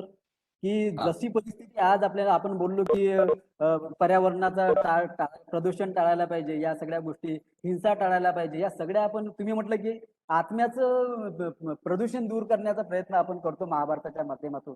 तर खरोखर हे आजची परिस्थिती पाहता शक्य झालेलं आहे का सर? सॉरी. नाही नाही, बघा, महाभारताच्या शेवटच्या श्लोकांमध्ये व्यास ऋषी, ज्यांना आपण विश्वास करतो की त्यांनी महाभारत लिहिलं, महाभारतामधलं ते एक पात्र सुद्धा आहे, महाभारताच्या शेवटी व्यास ऋषी उद्विग्न होऊन आणि दुःखी होऊन म्हणतात की आकाशाकडे हात करून मी ओरडू सांगतो की धर्माचं पालन करा. धर्माचं पालन जर का तुम्ही कराल तर तुम्हाला अर्थ, काम आणि मोक्ष सगळे मिळेल, पण कोणीच माझं ऐकत नाही. तर ज्या काळात महाभारताची रचना केली गेली होती, त्या काळात सुद्धा तीच परिस्थिती होती. धर्माच्या मार्गावर चालणारे लोक फार कमी होते. तीच परिस्थिती आज पण आहे.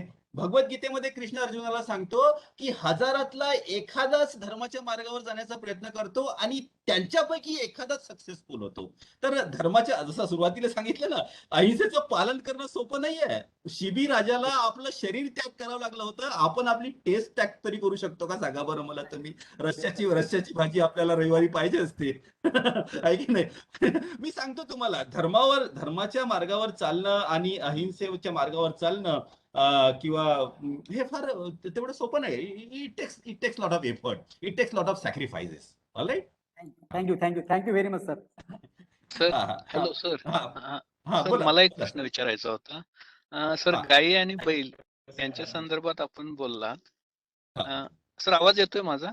हो. हॅलो. तर बैलाला व्यसन घालू नये असं एक म्हटलेलं आहे. हो. तर कोकणामध्ये सर कसं आहे की जे शेतीसाठी जे बैल वापरतात त्यांना व्यसन घालत नाहीत. त्याचं जे शिंग असतं त्या शिंगालाच दोरी बांधलेली असते आणि त्याच्या आधारे शेती केली जाते. इतर महाराष्ट्राचा आपण विचार केला तर कसं आहे की आपण मोठे बैल सांभाळतो, आपले धिप्पाड बैल असतात. कोकणामध्ये मात्र कसं असतं, छोटे बैल असतात. त्यामुळे ते शक्य आहे की का त्यांना ते महाभारतातून बोध घेऊन त्यांनी ते तशी परंपरा चालू ठेवली असेल, असं याबद्दल आपल्याकडे काही संदर्भ आहे का? नाही, आता माझ्यासाठी पण ही नवीन इन्फॉर्मेशन होती. Thank you so much. पण मला काय वाटतं ना, कुठेतरी बघा, मनुष्याच्या मनामध्ये हा फार स्ट्रगल सुरू असतो की आपण एक डार्विनिझम व्हावं, आपण याला मारावं, त्याला मारावं, याच्यापेक्षा मोठं व्हावं, इतकी संपत्ती जमा करावी, इतकी शेती करावी, हा पण एक विचार राहतो. परत सोबतच नाही, हे असं करणं बरोबर नाही. आपल्या मनामध्ये करुणा असते. बघा, सगळे विचार हे मनुष्याच्या मनातूनच तर आलेले आहे. गौतम बुद्ध सुद्धा माणूसच होते आणि ज्यांनी महाभारत रचलं ते सुद्धा मनुष्यच होते, आहे की नाही?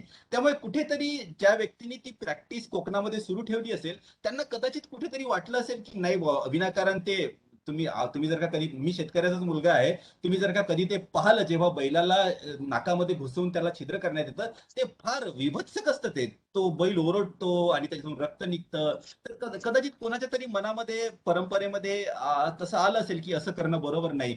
जसे विदर्भातले लोक बैलाच्या नाकामध्ये घुसवतात किंवा मराठवाड्यातले करतात, आपण तसं करू नये. आपले बैल छोटे आहेत. पश्चिम महाराष्ट्राचे सुद्धा आपले बैल छोटे आहे आणि यांना कंट्रोल करणं हे सोपं आहे. आणि कोकणामध्ये शेत्या पण छोट्या छोट्याच असतात. तर आपण एवढ्यावरच आपलं निभावू. कमीत कमी म्हणजे जे महाभारताचा जो मेसेज आहे ना, कदाचित त्यांनी महाभारत वाचलं असावं की नसावं, पण महाभारताचा जो मेसेज आहे की पशु पक्ष्यांप्रती जी हिंसा आपण मनुष्य करतो ती कमीत कमी करावी, हे त्यांनी आत्मसात केलं. हे फार चांगली गोष्ट आहे. ओके सर, धन्यवाद. राईट. सर नमस्कार. नमस्कार सोनटक्के सर, बोला. सर, आजचं व्याख्यान आपलं अप्रतिमच होतं आणि पर्यावरणाच्या अनुषंगाने महाभारताचं विश्लेषण असल्या कारणानं मी हे विचारणं कदाचित योग्य का अयोग्य माहित नाही, परंतु कामशास्त्राचा माझा अभ्यास असल्या कारणाने हा मला महाभारतातला एक प्रसंग जो आठवतोय त्यामध्ये की दमा ऋषी हा हे आश्रमामध्ये असताना त्या जंगलामध्ये असताना हरणी सोबत समागम करीत होते हरणीच्या रूपामध्ये. हा हा असा जो उल्लेख येतो तर ते हा. हरणीच्या रूपामध्ये समागम करत होते अशा अर्थानं आपण घेताय का त्याला पशुमहिगमन म्हणजे प्राण्यासोबत झालेला समागम या हा अर्थाने आपण घेताय का? आता हेच ना, जे पांडू पांडू जेव्हा हत्या करतो तोच प्रसंग ना. हा हा पांडुराजा जेव्हा हत्या करतो दमा ऋषीची. हा हा हा हा हा हा बघा, आता सध्या हा जो माझा जो पेपर होता ना, याच्यामध्ये फ्रेमवर्क जे माझं होतं ते होतं मनुष्याचा पशुपक्षाप्रती किंवा पर्यावरणाप्रती जो दृष्टिकोन होता, त्या फ्रेमवर्क मधून हा पेपर मी तयार केला होता. त्यामुळे इथे तरी माझा दृष्टिकोन हाच होता की त्यांनी हरणाचीच हत्या केली आणि मग नंतर त्या गोष्टीला मायथोलायझेशन करण्यात आलं असावं. आणि ते कदाचित पांडू हा इम्पॉर्टंट होता. त्याची इम्पॉर्टन्सी हाईड करण्यासाठी म्हणून ती मायथॉलॉजिकल स्टोरी त्याच्यामध्ये टाकण्यात आली असावी, की त्या ऋषीच्या श्रापामुळे मग पांडू आपल्या पत्नीला स्पर्श करू शकत नव्हता वगैरे वगैरे. तर हा ना, म्हणूनच मी म्हणतो, जसं सांगितलं ना, की महाभारताकडे आपण फार वेगवेगळ्या अँगलनी बघू शकतो. तसं त्या अँगलने बरोबर. जर का त्या अँगलनी बघायचं असेल, कामशास्त्र किंवा ऋषी खरंच हरणाच्या रूपामध्ये का बरं तिथे गेले वगैरे वगैरे, तर तो एक वेगळा अँगल होईल. त्याच्याबद्दल मला वेगळा विचार करावा लागेल. सध्या तरी मी त्याचा इतका खूप सखोल विचार केलेला नाही. जसं सुरुवातीला सांगितलं ना, महाभारत समजण्याचा प्रयत्न करतोय मी, ते इतकं क्लिष्ट आहे की त्याचा आणखी बरीचशी समज, बराचसा उलगडा मला झालेला नाहीये. पण सध्या तरी या पेपर प्रती किंवा या प्रेझेंटेशन प्रती माझा जो दृष्टिकोन होता तो फक्त एवढाच होता की प्राण्याची आपण अयोग्य वेळी जर का हत्या केली तर त्याचे परिणाम आपल्याला भोगावे लागतात, हे मला सांगायचं. अगदी अगदी अगदी. हा. खूप खूप खूप छान सर, खूप छान. Thank you sir. Right, right, right, right. So I think it's already 2:30. We are well in time, though we have started 10 minutes late. So if there are no me coordinator पण आहे, so I have the responsibility to ensure that sessions सगळे व्यवस्थित होत आहेत. तर कोणाला काही विचारायचं नसलं तर मग आता आपण याच्या पुढचा जो नेक्स्ट जो फॉर्मल असते, खरं तर मला धन्यवाद देण्याची आवश्यकता नाही कारण मीच coordinator, but we will do that formality आणि नंतर मग आपण 3 वाजता भेटूया. हा सर, ओके, प्लीज गुड. आभार प्रदर्शन नाही. नाही, करून घ्या सर, फॉर्मॅलिटी कम्प्लीट करून टाकू आपण.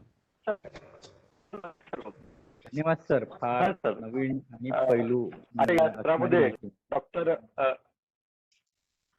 हा बोला ना सर.